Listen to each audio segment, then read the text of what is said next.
தந்தை, மகன், தூய ஆவியாரின் பெயராலே ஆமென். ஆமென். பிரியமான சகோதர சகோதரிகளே, இந்த இறுதி அமர்விற்கு உங்களை அன்போடு வரவேற்கின்றோம். இந்த நாளை இறைவார்த்தை மற்றும் இறைவேண்டலோடு தொடங்குவோம். இறைவார்த்தை வாசிக்க திருவாளர் இயேசு பிரபு அவர்களை அழைக்கிறேன். யோவான் எழுதிய நற்செய்தியிலிருந்து வாசகம். அதிகாரம் 20, இறை வார்த்தைகள் 11 முதல் 18 முடிய. மரியா கல்லறைக்கு வெளியே நின்று அழுது கொண்டிருந்தார். அழுது கொண்டே கல்லறைக்குள் குனிந்து பார்த்தார். அங்கே வெண்ணாடை அணிந்து 2 வானதூதரை அவர் கண்டார். இயேசுவின் உடலை வைத்திருந்த இடத்தில் ஒருவர் தலைமாட்டிலும் மற்றொருவர் காலுமாட்டிலுமாக அவர்கள் அமர்ந்திருந்தார்கள். அவர்கள் மரியாவிடம், அம்மா, ஏன் அழுகிறீர் என்று கேட்டார்கள். அவர் அவர்களிடம், என் ஆண்டவரை எடுத்து கொண்டு போய்விட்டனர். அவரை எங்க வைத்தனரோ எனக்கு தெரியவில்லை என்றார். இப்படி சொல்லிவிட்டு அவர் திரும்பி பார்த்தபோது இயேசு நிற்பதை கண்டார். ஆனால் அங்கு நிற்பவர் இயேசு என்று அவர் அறிந்து கொள்ளவில்லை. இயேசு அவரிடம், ஏனம்மா அழுகிறாய்? யாரை தேடுகிறாய் என்று கேட்டார்.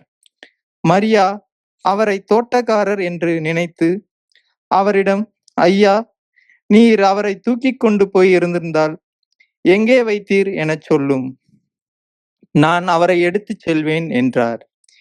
இயேசு அவரிடம், மரியா என்றார். மரியா திரும்பி பார்த்து, ரபோனி என்றார்.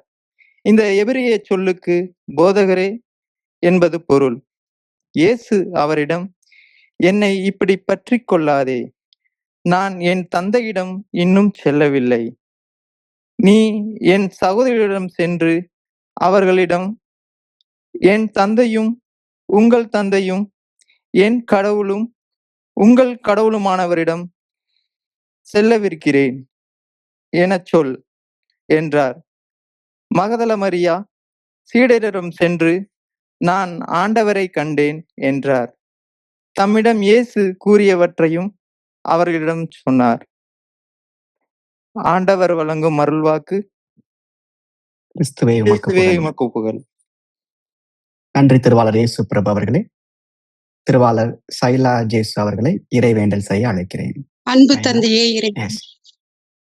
திருமகனுடைய உயிர்ப்பு பெருவிழாவுக்கான தயாரிப்பு காலமாகவும் உம்மை எங்கள் வாழ்வின் மையமாக மீண்டும் கொண்டு வருவதற்குமான காலமாகவும் இருக்கிற தவ காலத்தில் திருமகனின் பாடுகள், இறப்பு, உயிர்ப்பு பற்றிய மறை உண்மைகளை அறிவதற்காக இந்த வலையமர்வில் கூடி வந்துள்ள எங்களை ஆசீர்வதியும். இன்றைய நாளில் நாங்கள் கற்றுக்கொள்கிற மகதலா மரியா என்னும் கதை மாந்தருக்காக உமக்கு நன்றி கூறுகிறோம். திருமகன் இயேசு இவரிடமிருந்து 7 பேய்களை ஓட்டினார். திருமகனின் பணியில் அவரை பின்தொடர்ந்து அவருக்கு பணிவிடை செய்த பெண்களில் ஒருவரான இவர் திருமகனுடைய உயிர்ப்பின் முதல் சாட்சியாக மாறி, நான் ஆண்டவரை கண்டேன் என்று திருத்தூதர்களுக்கு அறிவித்தார். பெண்மையின் வலிமையையும் எடுத்துரைக்கிறார் இவர். திருமகனை இறை வார்த்தையிலும் நற்கருணை மற்றும் அருள் அடையாளங்களிலும் ஒருவர் மற்றவரிலும் சந்திக்கும் நாங்கள் அனைவரும் அவருடைய உயிர்ப்பின் சாட்சிகளாக மாறச் செய்தரலும். தீமையின் ஆதிக்கத்திலிருந்து எங்களை விடுவித்தரலும். எங்கள் ஆண்டவராகிய இயேசு கிறிஸ்து வழியாக உம்மை மன்றாடுகிறோம். ஆமென். நன்றி திருவாளர் சைலா ஜேசு அவர்களே. பிரியமான அருட்தந்தையர்களே, அருட்சகோதரிகளே, சகோதர சகோதரர் அனைவருக்கும் இனிய மதிய மாலை வணக்கத்தை தெரிவித்துக் கொள்கின்றேன். எஸ்னி பிரேஸ் தவக்கால அறிவு தேடலின் இறுதி அமர்விற்கு நாம் வந்திருக்கின்றோம். இந்த அமர்விற்கு உங்கள் அனைவரையும் அன்போடு வரவேற்கின்றோம். மகதலாவின் தழுவல் என்ற தலைப்பில் நாம் இப்பொழுது சிந்திக்கவிருக்கின்றோம். இறைவார்த்தை வாசித்த, இறைவேண்டல் செய்த அன்பிற்கினியவர்களுக்கு நன்றி. நாம் ஏற்கனவே வலையமர்வில் பங்கேற்றுக் கொண்டிருக்கின்றோம். அதே போலவே முதல் 60 நிமிடங்கள் என்னுடைய உரை, தொடர்ந்து நாம் கலந்துரையாடலுக்கு செல்வோம். நீங்க உங்களுடைய மைக்ரோஃபோனை மியூட் பண்ணிக்கலாம். என்னுடைய ஸ்கிரீனை நான் இப்ப ஷேர் பண்றேன். பிரியமானவர்களே, மீண்டும் ஒரு முறை உங்கள் அனைவரையும் இந்த வலையமர்விற்கு அன்போடு வரவேற்கின்றேன். மகதலாவின் தழுவல் சூழல், பொருள், சவால் என்ற தலைப்பில் நாம் இன்றைய நாளில் சிந்திக்கவிருக்கின்றோம். இன்றைய கற்றல் வரைவாக நான் 10 தலைப்புகளை எடுத்துள்ளேன். முதலில் கற்றல் சூழல். நாம் ஏற்கனவே கற்றுக்கொண்டிருக்கிறபடி இந்த அமர்வில் மகதலா மரியா எந்த சூழலில் நாம் அவரை கற்றுக்கொள்ளப் போகிறோம். இரண்டாவதாக நற்செய்தி நூட்களில் மகதலா மரியா ஒத்தமைவு நற்செய்திகளான மத்தேயு, மார்க்கு, லூக்கா மற்றும் யோவான் நற்செய்தியில் இவரை பற்றிய பதிவுகள் என்ன. மூன்றாவது, மகதலா மரியாவும் மற்ற மரியாக்களும். விவிலியத்துல குறிப்பாக நற்செய்தி நூட்கள்ல பல்வேறு மரியாக்கள் பேசப்படுகிறார்கள். இவரிலிருந்து நாம் எப்படி மகதலா மரியாவை வேறுபடுத்துவது. ஐந்தாவது, ஏற்றுக்கொள்ளப்படாத நூல்களில் மகதலா மரியா. இந்த அறிவு தேடலில் நாம் விவிலியத்தையும் விவிலியத்திற்கு வெளியே உள்ள நூல்களையும் ஆய்ந்து கொண்டிருக்கின்றோம். அந்த வகையில் மகதலா மரியா பற்றிய குறிப்புகள் ஏற்றுக்கொள்ளப்படாத நூல்களில் எங்கெல்லாம் இருக்கின்றன என்பதை நாம் பார்ப்போம். நான்காவது. ஐந்தாவது, திருவழிபாட்டில் மகதலா மரியா. திருவழிபாட்டில் குறிப்பாக எப்படி கீழே திரு அவையிலும் மேலை திருவையிலும் இவர் நினைவு கூறப்படுகின்றார். ஆறாவது, திரு அவை தந்தையர்கள் புரிதலில் மகதலா மரியா. இன்றைய திரு அவையுடைய புரிதல் முழுக்க முழுக்க பழைய காலத்து திரு அவை தந்தையருடைய காலத்திலிருந்தே வந்திருக்கின்றது. அந்த வகையில் அவர்களை பற்றி நாம் தெரிந்து கொள்வோம். ஏழாவது, நவீன இலக்கியங்கள் மற்றும் ஓவியங்களில் மகதலா மரியா. இன்று அவர் எப்படி சித்தரிக்கப்படுகிறார் கதையாடல்களில் மற்றும் திரைப்படங்களில், புத்தகங்களில். எட்டாவது, மரியாவின் திருத்தூது பணி எருசலேம் தொடங்கி பிரான்ஸ் வரை. இன்னைக்கு பிரான்ஸ் நாட்டுக்கு நம்ம போனோம் அப்படின்னா லா மதலின் என்ற ஒரு முக்கியமான ஒரு பேராலயம் உண்டு. அந்த வகையில் எப்படி இந்த மகதலா மரியா என்ற இந்த நபர் ஐரோப்பிய நாடுகளுக்கு சென்று அங்கிருந்து உலகம் முழுவதும் கொண்டாடப்படக்கூடிய நபராக மாறுகிறார் என்பதை பற்றி ஒரு வரலாற்று செய்தி. ஒன்பதாவது, மகதலா மரியா தரும் வாழ்வியல் பாடங்கள். கடைசியாக நாம இந்த அறிவு தேடலை நிறைவு செய்கிறோம். யூதாசு, பேதுரு, மகதலா மரியா இந்த 3 பேரை நினைத்து பார்த்து நாம் இந்த அறிவு தேடலை நிறைவு செய்வோம். முதலில் கற்றல் சூழல், நம்முடைய தேடல் பின்புலம் என்று பார்க்கும்போது இவர் ஒரு பெண். இதுவரை நாம் பார்த்த இருவருமே ஆண்கள், யூதாசு, பேதுரு. அந்த வகையில் ஒரு பெண்ணை பற்றி நாம் எடுத்துக்கொள்ளலாம் முக்கியமான கதை மாந்தராக. இந்த அடிப்படையில் 2 பேரை நான் யோசித்தேன். ஒன்று அன்னை கன்னிமரியா. அவர்களை பற்றி நம்ம நிறைய படிச்சிருக்கிறோம். குறிப்பாக அவர் எப்படி இயேசுடைய தொடக்க காலத்திலிருந்து குழந்தை பருவ நிகழ்வில் முக்கியமான பங்கு வகிக்கிறார் என்று. அவருடைய தொடர் பணியானது இயேசுடைய பணியிலும் பாடுகளிலும் இருக்கின்றது. ஆனால் ஏற்கனவே அவரை பற்றி நாம் நிறைய கற்றிருக்கிறோம். அந்த வகையில் நாம் அவரை விட்டுவிட்டு நாம் இன்னொரு மரியாவை எடுத்துக்கொள்ளலாம் என்ற அடிப்படையில் தான் மகதலா மரியாவை தெரிந்து கொண்டோம். அந்த வகையில் இன்றைய நாளில் நாம் பார்க்க போவது ஒரு பெண். இரண்டாவது, திருத்துதர் குழாமுக்கு வெளியே உள்ளவர். யூதாசும் பேதுருவும் இயேசுடைய 12 திருத்துதர்கள் இருவர்களாக இருந்தவர்கள். ஆனால் இவர் 12 திருத்துதர்களை சாராதவர். திருத்துதர் குழாமிற்கு வெளியே நின்று இயேசுவுக்கு பணிவிடை செய்த பெண்களில் ஒருவராக இருக்கிறார். அந்த வகையில் அப்பஸ்டாலிக் ட்ரெடிஷனுக்கு வெளியே உள்ள ஒரு நபர். இரண்டாவது. மூன்றாவது, இவருடைய தழுவல், அதாவது யூதாசுடைய முத்தம், பேதுருவுடைய கண்ணீர், மகதலாவுடைய தழுவல். இந்த தழுவல் என்பதை நாம இலக்கிய அடிப்படையில் நம்ம பார்க்கும்போது இயேசுடைய உயிர்ப்புக்கு அப்புறம் நிறைய பேருக்கு ஒரு கேள்வி இருக்கு. என்ன கேள்வி அப்படின்னா, அவருடைய உடல் எப்படிப்பட்டதாக இருந்தது? உயிர்ப்புக்கு பிற்பாடு அவர் ஆவி போல இருந்தாரா அல்லது மனித உடலை கொண்டிருந்தாரா அப்படின்னு. அப்ப இந்த நற்செய்தியாளர்கள் இயேசுவுக்கு உடல் இருந்தது என்பதை வேற வேற வகையில அவங்க சொல்றாங்க. குறிப்பா நம்ம லூக்கா நற்செய்தியில பார்த்தோம் அப்படின்னா, லூக்கா நற்செய்தியில இயேசு ஒரு பொரித்த மீன் துண்டை திருத்துதர் முன்னிலையில் உண்பார். அப்ப ஒரு உடல் அவருக்கு இருந்தது, ஆகையினால்தான் ஒரு மீன் துண்டை அவரால் உண்ண முடிந்தது என்ற ஒரு அடிப்படையில் அவர் சொல்றார். அதே மாதிரிதான் யோவான் இயேசுவுக்கு உடல் இருந்தது என்பதை என்னை பற்றி கொள்ளாதே என்று மகதலாவுடைய தழுவலை வைத்து வெளிப்படுத்துகிறார்.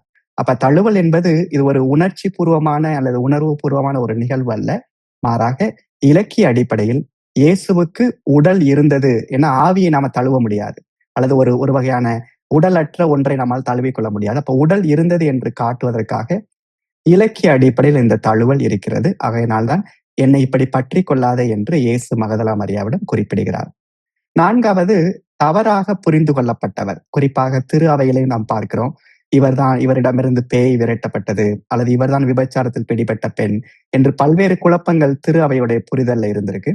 அடுத்து இலக்கியங்கள், திரைப்படங்கள், ஓவியங்கள்ல பார்க்கும்போது இயேசுவோட இணைத்து வைத்து அவருடைய ஆண் பெண், அந்த ஆண் பெண் உறவு நிலையில பெண் என்ற ஒரு நிலையில இயேசுவுக்கு அருகில் இருக்கக்கூடிய ஒரு நபர் அல்லது இயேசுவுடைய பார்ட்னர் என்ற அடிப்படையில் பல்வேறு இலக்கியங்களும் ஓவியங்களும் அவரை சித்தரித்துக் கொண்டிருக்கின்றன. அது உண்மையிலேயே அப்படியா அல்லது இவையெல்லாம் கற்பனையான சித்தரிப்புகளா என்பது நாம் தேடலில் பின்புலத்தில் கொண்டிருக்கின்றோம். அடுத்து இயேசுவுடைய பணி, பாடுகள், இறப்பு, உயிர்ப்பு இந்த 4லயுமே அவர் இருக்கிறார்.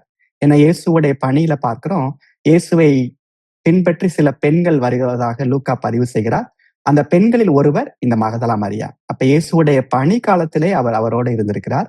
அடுத்து அவருடைய பாடுகள், ஏன்னா நம்ம யோவான் நற்செய்தியில பார்ப்போம், சிலுவை அடியில் நின்று கொண்டிருந்த மரியா, மகதலா மரியா இயேசுவுடைய தாய், இன்னொரு மரியா திருத்துதர் யோவான். அப்ப இயேசுவுடைய பாடுகள்ல இருக்கிறார். அடுத்து இயேசு அடக்கம் செய்யப்படும் போது அதை பார்க்கக்கூடிய பெண்களில் ஒருவராக இவர் இருக்கிறார். கடைசியாக என் ஆண்டவரை கண்டேன் என்று உயிர்ப்புக்கு சான்று பகர்கிறார். அப்ப பணி, பாடுகள், இறப்பு, உயிர்ப்பு ஆகிய 4 நிகழ்வுகளுமே மகதலா மரியா பங்கேற்கிறார். கடைசியாக முத்திரை, முகத்திரை நடுவே நம் வாழ்க்கை. அதாவது இன்னைக்கு மகதலா மரியாவை நம்ம எல்லாமே ஒரு மாதிரி லேபிள் பண்றோம், ஒரு பிராண்டிங். இன்னைக்கு நம்ம வாழ்க்கையில பார்க்கும்போது நம்மளுக்கு ஒரு லேபிள் இருக்கும். அதாவது இவரை பற்றி லேபிள் பார்க்கும்போது இவர் பேய் பிடித்தவர், அல்லது இவரிடமிருந்து பேய் அகற்றப்பட்டது, இவர் விபச்சாரத்தில் பிடிப்பட்டவர், அல்லது இயேசுடைய பார்ட்னர். இப்படி நிறைய முத்திரைகளை வரலாற்றை நாம குத்தி கொண்டே இருக்கிறோம். ஆனா முத்திரையை தாண்டி இவருடைய முகத்திரையை நாம விரித்து பார்க்கும் போது அவர் உண்மையிலே எப்படி இயேசுவை பிரம்மாணிக்கமாக பின்பற்றினார் என்பது நமக்கு தெரியுது. அதே மாதிரி இன்னைக்கு நம்முடைய வாழ்க்கையில இன்னைக்கு நமக்கு நிறைய முத்திரைகள் நம்முடைய சமூகம் கொடுக்கும். நம்ம வீட்டுல தொடங்கி நம்ம உறவு நிலைகள், நம்முடைய உறவினர்கள், நம்ம பணி செய்யற இடம் எல்லாத்துலயும் பார்த்தோம் அப்படின்னா நமக்கு ஏதாவது ஒரு லேபிள் கொடுத்துக்கிட்டே இருப்பாங்க, ஒரு முத்திரை வழங்கி கொண்டே இருப்பாங்க. ஆனா அந்த முத்திரையும் தாண்டி நம்மால வாழ முடியுமா? அப்படிப்பட்ட ஒரு வாழ்க்கையை வாழ்வதற்கான ஒரு தூண்டுதலாக இந்த பெண் இருக்கிறார். அப்ப நம்முடைய வாழ்க்கையில நம்முடைய வாழ்வின் முத்திரைகளை நாம தாண்ட முடியும் என்று நமக்கு அடையாளப்படுத்தக்கூடியவர் இந்த பெண். இப்ப நாம 2வது செக்ஷனுக்கு போவோம். நற்செய்தி நூல்களில் மகதலா மரியா, அதாவது மத்தேயு, மார்க்கு, லூக்கா, யோவான் இந்த 4 பேரும் எப்படி அவரை சித்தரிக்கிறார்.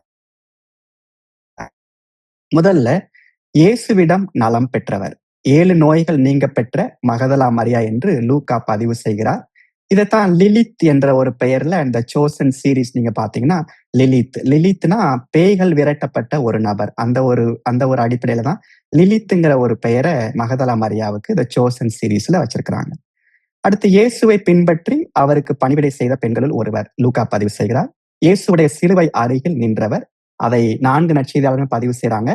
ஆனா லூக்கால பார்க்கிறோம், லூக்கா பெண்களும் என்று சொல்றாரே தவிர மகதலா மரியாவுடைய பெயரை அவர் குறிப்பிடவில்லை.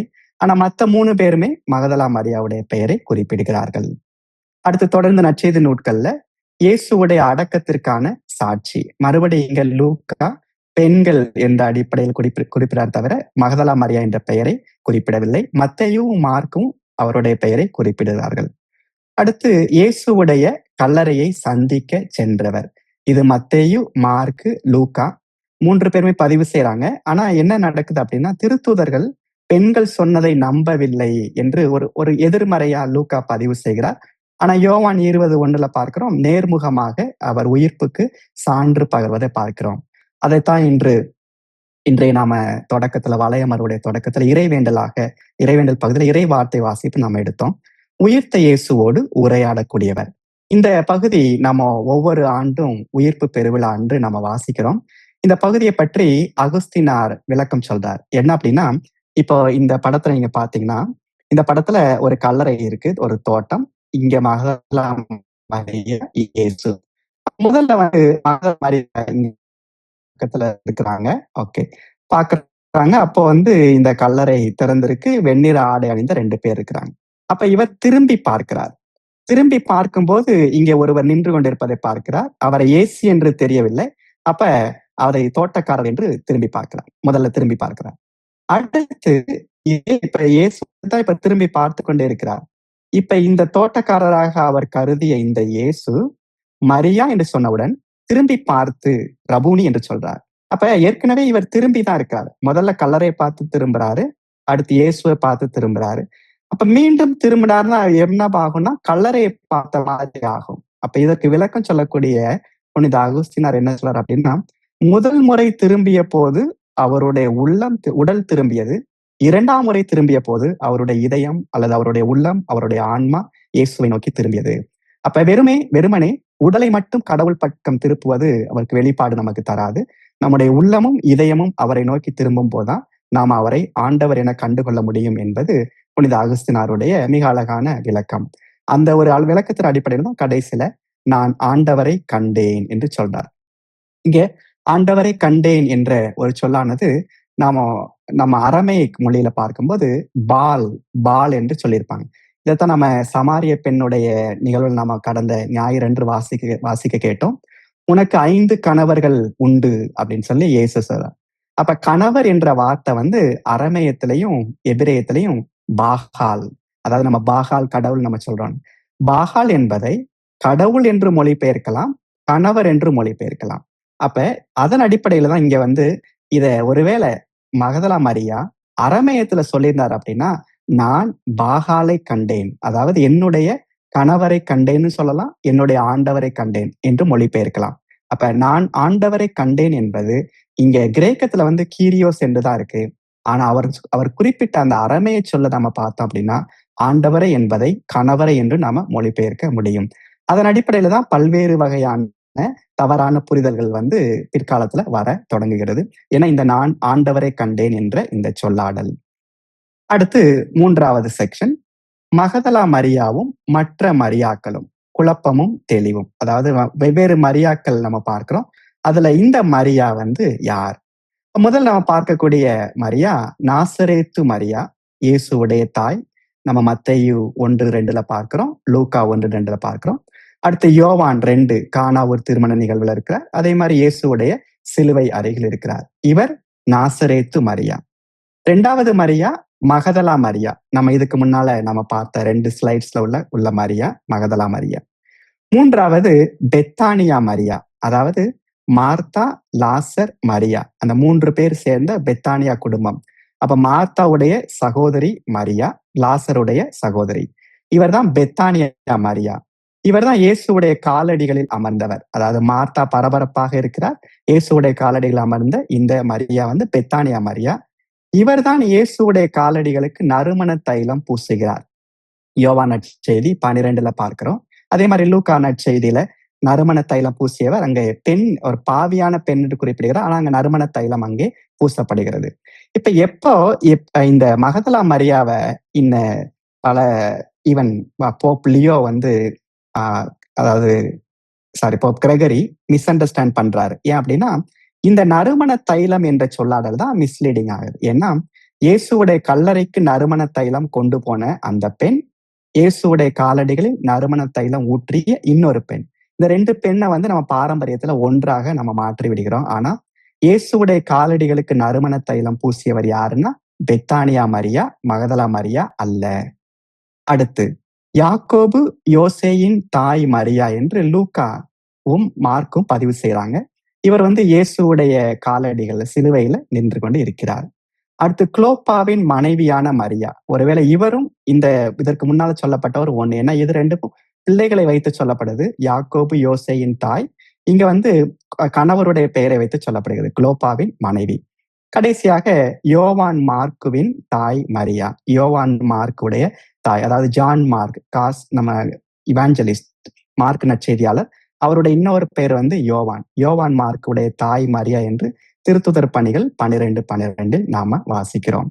இதுல இன்னொரு விஷயம் நீங்க கவனிச்சீங்க அப்படின்னா, இதுவரைக்கும் சொல்லப்பட்ட எல்லா மரியாவுமே இயேசுவின் தாய், மார்த்தாவின் சகோதரி, அதே மாதிரி யாக்கோபு யோசேயின் தாய், குளோப்பாவின் மனைவி, மார்க்குவின் தாய், இது எல்லாமே உறவுகளை வைத்து, அதாவது இவருடைய தாய், இவருடைய மனைவி என்று நம்ம சொல்றோம். ஆனா இங்க மட்டும்தான் மகதலா மரியாவுக்கு மரியா மகதலா என்பது அவர் வாழ்ந்த ஊர் அல்லது அவருடைய இடம். ஆக எந்த ஒரு உறவு நிலையும் இல்லாம தனிப்பட்ட ஒரு நபராக இருக்கக்கூடிய இவர். அப்ப இவர் வந்து யாருடைய சகோதரின்னு குறிப்பிடல, மனைவி என்று குறிப்பிடல, மகள், தாய் என்று குறிப்பிடல. மாறாக இவர் அவர் சார்ந்த ஊரை பற்றி, இப்போ நம்ம மதுரை ஒரு மதுரையோட அல்லது ஒரு ஊரோட சேர்த்து ஒருத்தரை நம்ம கொண்டாடுறோம் அப்படின்னா, அதே மாதிரி மகதலா நாட்டை சார்ந்த மரியா. மகதலாங்கிறது அவர் வாழ்ந்த ஊர் அல்லது அவர் வாழ்ந்த இடம். இது கலிலேய கடல்ல இருந்து இன்னைக்கு நம்ம எருசலேம் போனோம் அப்படின்னா அந்த ஹோலி லேண்ட் ட்ரிப்ல 3 கிலோமீட்டர் தூரம். நாசரேத்துக்கும் மகதலாவுக்கும் 36 கிலோமீட்டர், கலிலேயாவுக்கும் இங்க மகதலாவுக்கும் 3 கிலோமீட்டர். அப்ப இயேசுவுடைய பணி பெரும்பாலும் கலிலேயாவை சுற்றி இருக்கு, குறிப்பாக திபேரிய கடலை சுற்றி. இப்ப மகதலா மரியாவுடைய இடம் இயேசுவுடைய பணி இடத்துக்கு ரொம்ப மிக அருகில் இருக்கிறது. அடுத்து இப்போ நற்செய்தி நூட்கள் பார்த்துட்டோம். அடுத்ததாக நம்ம எந்த மரியாங்கிறத நம்ம தெளிவாக பார்த்து விட்டோம். இப்ப ஏற்றுக்கொள்ளப்படாத நூல்களில் மரியா, மகதலா மரியா, அதாவது அப்பாக்ரிஃபல் ரைட்டிங்ஸ். முதல்ல நமக்கு இருக்கக்கூடிய ஒரு நூல் gospel of Mary. Gospel of Mary, தமிழ்ல மரியாவின் நற்செய்தி. இது கிபி 2ஆம் நூற்றாண்டை சார்ந்தது. இந்த நூலை நீங்க வாசிக்கணும், நம்ம ஏற்கனவே குறிப்பிட்டது போல gnosis.org அந்த வெப்சைட்ல போனீங்கன்னா இந்த பிராக்மெண்டோடைய விளக்கம் இருக்கும். இது வந்து காப்டிக், எகிப்திய மொழியில எழுதப்பட்டிருக்கு. அதோடைய ஆங்கில பதிப்பு நீங்க இந்த gnosis.org பார்க்கலாம். இது 2ஆம் நூற்றாண்டு இலக்கியம். இயேசுவின் விண்ணேற்றத்திற்கு பின்னர் திருத்தூதர்களை ஆற்றுப்படுத்துபவர், அதாவது கம்ஃபர்டிங். திருத்தூதர்கள் எல்லாம் அழுது கொண்டிருக்கிறார்கள் அல்லது ஒரு சோர்வோட விரக்தியோட இருக்கிறாங்க. அவர்களுக்கு ஆற்றுப்படுத்துபவராக, கன்சோலராக, ஒரு கம்ஃபர்டராக இருக்கிறார் மகதலா மரியா. அடுத்து இயேசுவின் போதனைகளை திருத்தூதர்களுக்கு விளக்கும் ஆன்மீக ஆசிரியர். நம்ம யூதாவுடைய பற்றி பார்க்கும்போது நம்ம பார்த்தோம், யூதாசுக்கு மட்டும்தான் இயேசு பேசியது எல்லாமே புரிந்தது என்று. இங்க என்ன நடக்குது அப்படின்னா, மகதலா மரியா தான் எல்லா சீடர்களுக்கும் இயேசுடைய போதனையை விளக்கி சொல்கிறார். இப்ப எடுத்துக்காட்டா, கண்தான் உடலுக்கு விளக்கு அப்படின்னு இயேசு மலைப்பொழிவுல குறிப்பிடுறார். அப்ப கண்தான் உடலுக்கு விளக்குங்கிறது எப்படி திருத்தூதர்கள் புரிந்து கொள்வாங்க? அப்ப மகதலா மரியா அந்த சொற்றொடருக்கு விளக்கம் தருகிறார். இப்படியாக இயேசுடைய வாழ்வில், போதனையில் அவர் பயன்படுத்திய சொற்களை, வாக்கியங்களை எடுத்து அதற்கு விளக்கம் தரக்கூடிய டீச்சர், ஸ்பிரிச்சுவல் டீச்சராக இருக்கிறார். 2வது.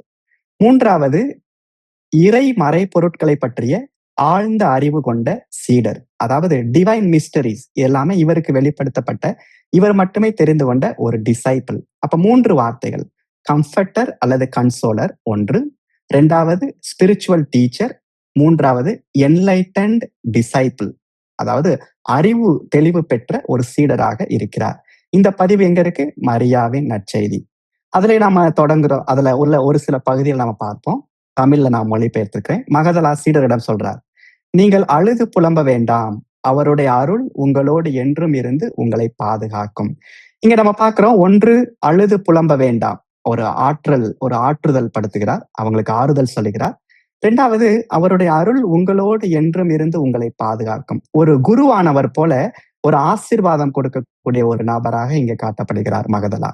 அடுத்து பேதுருவுக்கும் மகதலாவுக்குள்ள ஒரு உரையாடல், அதே நற்செய்தியில பார்க்கிறோம்.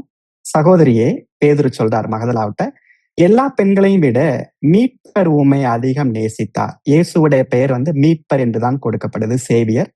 எங்களுக்கு தெரியாத, உமக்கு மட்டும் தெரிந்த மீட்பரின் சொற்களை எங்களுக்கு அறிவியும். அதாவது இயேசு சிலவற்றை மகதலா மரியாவுக்கு மட்டும் சொன்னார் என்பது பேதுருவுடைய புரிதலா இருக்கு. அதை எங்களுக்கு சொல்லும் என்று அவர் மகதலா மரியாவிடம் கேட்கிறார். அடுத்து தொடர்ந்து, நான் ஆண்டவரை காட்சியில் கண்டேன், எங்கே உள்ளம் இருக்கிறதோ அங்கே புதையல் இருக்கும் என்று எனக்கு சொன்னதாக, அதாவது மகதலா மரியா சொன்னதாக பேதுருவிடம் அவர் சொல்றார். அடுத்து அந்திரேயாவுக்கும் மகதலாவுக்கும் ஒரு சின்ன உரசல் இருக்கிறது நாம் பார்க்கிறோம். மீட்பர் இதை கூறியதாக என்னால் ஏற்றுக்கொள்ள இயலாது, இந்த போதனை வினோதமாக இருக்கிறது. அதாவது மகதலா மரியா இந்த காட்சியை பற்றி சொல்லும் போது அந்திரேயா வந்து உடனடியாக அதை எதிர்க்கிறார். அடுத்து தொடர்ந்து திருத்துதர் குழாமில் ஒரு மோதல், நம்ம ஏற்கனவே அந்திரேயா குறிப்பிட்டது போல. அடுத்து பேதுருவுக்கும் மகதலாவுக்கும் ஒரு உரசல் இருப்பதை இந்த நூல் பதிவு செய்யுது. அந்த பெண் சொல்வதை நாம் கேட்க வேண்டுமா அப்படின்னு சொல்லி பேதுரு மற்ற திருத்துதர்கள்ட்ட சொல்வார். அப்ப லேவி மத்தேயு என்ன சொல்றாரு பேதுருவிடம், நீ ஒரு முன்கோபி, மீட்பர் அவரை தகுதியானவர் என கண்டால் அவரை நிராகரிக்க நீர் யார்? மீட்பர் அவரை நன்றாக அறிவார். அப்ப மத்தேயுவோ அல்லது லேவியோ ஒரு சாஃப்ட் கார்னர், மகதலா மரியாவுக்கு ஒரு சாஃப்ட் கார்னர் இருப்பதை நம்ம பார்க்கிறோம். அத இங்க வந்து நீ ஒரு முன்கோபி, அதாவது you are very presumptuous and angry, அந்த மாதிரி ஒரு சொல்லாடல் இங்க பயன்படுத்தப்பட்டிருக்கு. மீட்பர் அவரை தகுதியானவர் என கண்டால் என்று. அப்ப மகதலா மரியாவுடைய தகுதிக்கு ஒரு சான்று பகர்வராக இங்க மத்தேயு அல்லது லேவி இருக்கிறார். இது முதல் நூல், மரியாவின் நற்செய்தி, காஸ்பல் ஆஃப் மேரி. அடுத்து இப்ப ரீசெண்டா கண்டுபிடிக்கப்பட்டது தான் பிலிப்புவின் நற்செய்தி, காஸ்பல் ஆஃப் பிலிப். 1945 கண்டுபிடிக்கிறாங்க. ஆனா அதை பற்றிய ஒரு ஆராய்ச்சி கடந்த சில ஆண்டுகளுக்கு முன்பாக, ஏறக்குறைய 20 ஆண்டுகளுக்கு முன்பாக தான் நடக்கிறது. 3ஆம் நூற்றாண்டு நூல். மறுபடியும் ஒரு காப்டிக் இலக்கியம், எகிப்திய மொழியில எழுதப்பட்டிருக்கு.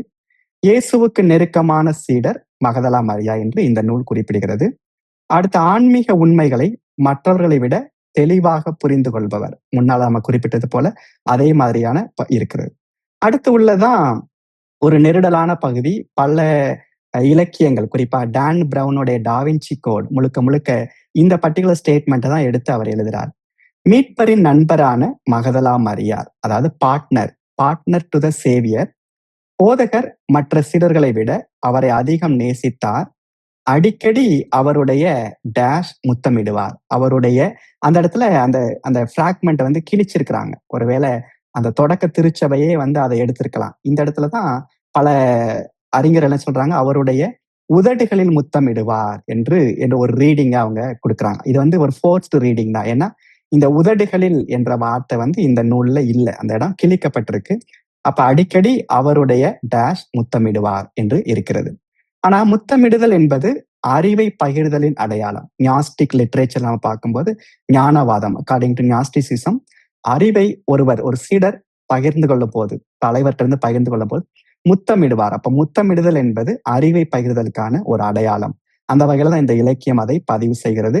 இதைத்தான் இன்னைக்கு ஒரு ரொமான்டிக் இன்டர்பிரேஷன்ல எடுத்துட்டு போய் அந்த முத்தமிடுதல் என்ற ஒரு செயலை இன்னைக்கு எக்ஸாஜரேட் பண்ணி நம்ம நிறைய இலக்கியங்கள் அவரை இயேசுவுடைய காதலி அல்லது இயேசுவுடைய மனைவி அல்லது இயேசுவுடைய நெருங்கிய துணை என்று காட்டக்கூடிய ஒரு நிலையில அவங்க சித்தரிக்கிறாங்க. ஆனா அந்த சித்தரிப்பு வந்து நம்ம கெனானிக்கல் காஸ்பிள்ஸ்லயும் இல்லை, அதே மாதிரி மற்ற காஸ்பிள்ஸ்லயும் இல்லை. இது முழுக்க முழுக்க ஒரு கற்பனை என்று நாம சொல்ல முடியும். அடுத்து பிலிப்பு நற்செய்தி, அதுல நம்ம தொடங்குது. திருத்துதர்கள் இயேசுவிட்டே கேட்கிறாங்க. அதாவது என்ன கேட்கிறாங்கன்னா, எங்களை அன்பு செய்வதை விட நீர் அவரை, அதாவது மகதலாவை அன்பு செய்வது ஏன் அப்படின்னு அவங்க கேட்கிறாங்க. அப்ப இயேசு என்ன சொல்றாரு, சம்பந்தமே இல்லாத ஒரு கூற்றை சொல்றார். அறியாமையே அனைத்து தீமைகளுக்கும் ஊற்று. அப்ப இது வந்து இயேசு வந்து அவங்க கேள்விகளுக்கு வேண்டுமென்றே விடை அளிக்காமல் அல்லது வேணுமென அவங்களை டைவர்ட் பண்ற மாதிரியாக இங்கே ஒரு பதிவு இருக்கிறது. அறியாமையே அனைத்து தீமைகளுக்கும் ஊற்று அப்படின்னு நம்ம எடுத்துக்கொள்ளலாம். அல்லது இந்த இந்த நெருக்கமான அன்பை பற்றி நீங்க அறியாமையில் இருக்கிறீங்க என்று இயேசு மறைமுகமாக குறிப்பிடுவதாகவும் நம்ம எடுத்துக்கொள்ளலாம். இது வந்து நம்ம ஒவ்வொருத்தருடைய தனிப்பட்ட விளக்கத்தை பொறுத்து பிலிப்புவின் நற்செய்தி. அடுத்து 3ஆவதாக பிஸ்திஸ் சோஃபியா. தமிழ்ல சொல்லணும் அப்படின்னா பிஸ்திஸ்னா நம்பிக்கை, சோஃபியானா ஞானம். நம்பிக்கையும் ஞானமும் 3ஆம் 4ஆம் நூற்றாண்டு நூல். உயிர்த்த ஆண்டவருக்கும் மகதலா மரியாவுக்கும் உரையாடல். அதுல நிறைய கேள்விகளை மகதலா மரியா உயிர்த்த ஆண்டவர்கிட்ட கேட்பார். அதே மாதிரி இயேசுவின் போதனைகளுக்கு விளக்கம் தரக்கூடியவராக இங்கு காட்டப்படுகிறார். மற்ற திருத்துவரை விட அதிகம் பேசுபவராக இந்த நூல் அவரை காட்டுகிறது. பிஸ்திஸ் சோஃபியா. மறுபடியும் நம்ம பார்க்கணும், ஞானம் என்பது அதாவது உரையாடல் வழியாக. நம்ம கிரேக்க பிலாசபில பார்க்கிறோம் டயலக்டிக், ஒருத்தர் கேள்வி கேட்டுக்கொண்டே இருக்கும் போதுதான் ஞானம் வளரும். அந்த வகையில தான் இங்க வந்து கேள்வி பதில் உரையாடல் பேச்சு எல்லாமே ஞானம் சார்ந்ததாக இருக்கிறது. அடுத்த 4ஆவதாக மீட்பரோடு உரையாடல், dialogue with saviour. Dialogue with saviour இதான் அடுத்த நூல். இது பார்க்குற இந்த படத்தை நீங்க பாத்தீங்கன்னா, இது வந்து இந்த டயலாக் வித் சேவியர் அதோடைய அட்டைப்படம். இதுல பாத்தீங்கன்னா 2 உருவங்கள் இருக்கு. இங்க பாத்தீங்கன்னா ஒருத்தர் இயேசு சிலுவையில அறைந்திருக்கிற மாதிரி.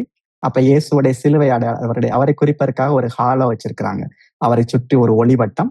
ஆனா அதுக்கு ஆப்போசிட்டா நம்ம இங்க பார்க்கிறோம் ஒரு பிளிப் சைடு, அதாவது வெர்டிக்கல் பிளிப் பண்ணிருக்கிறாங்க. அப்ப இயேசுவுக்கும் மகதலா மரியாவுக்குள்ள ஒரு நெருக்கத்தை காட்டுவதற்காக இந்த படிப்பட்ட ஒரு சித்தரிப்பு இங்க கொடுக்கப்பட்டிருக்கு. ஆன்மீக மாற்றம் கண்டவர், மீட்பின் வழியை காட்டுபவர், சீடத்துவத்தின் பொருள் உணர்ந்தவர். இந்த நூல் மகதலா மரியாவை பற்றி இந்த 3 சொற்களை குறிப்பிடுகிறது.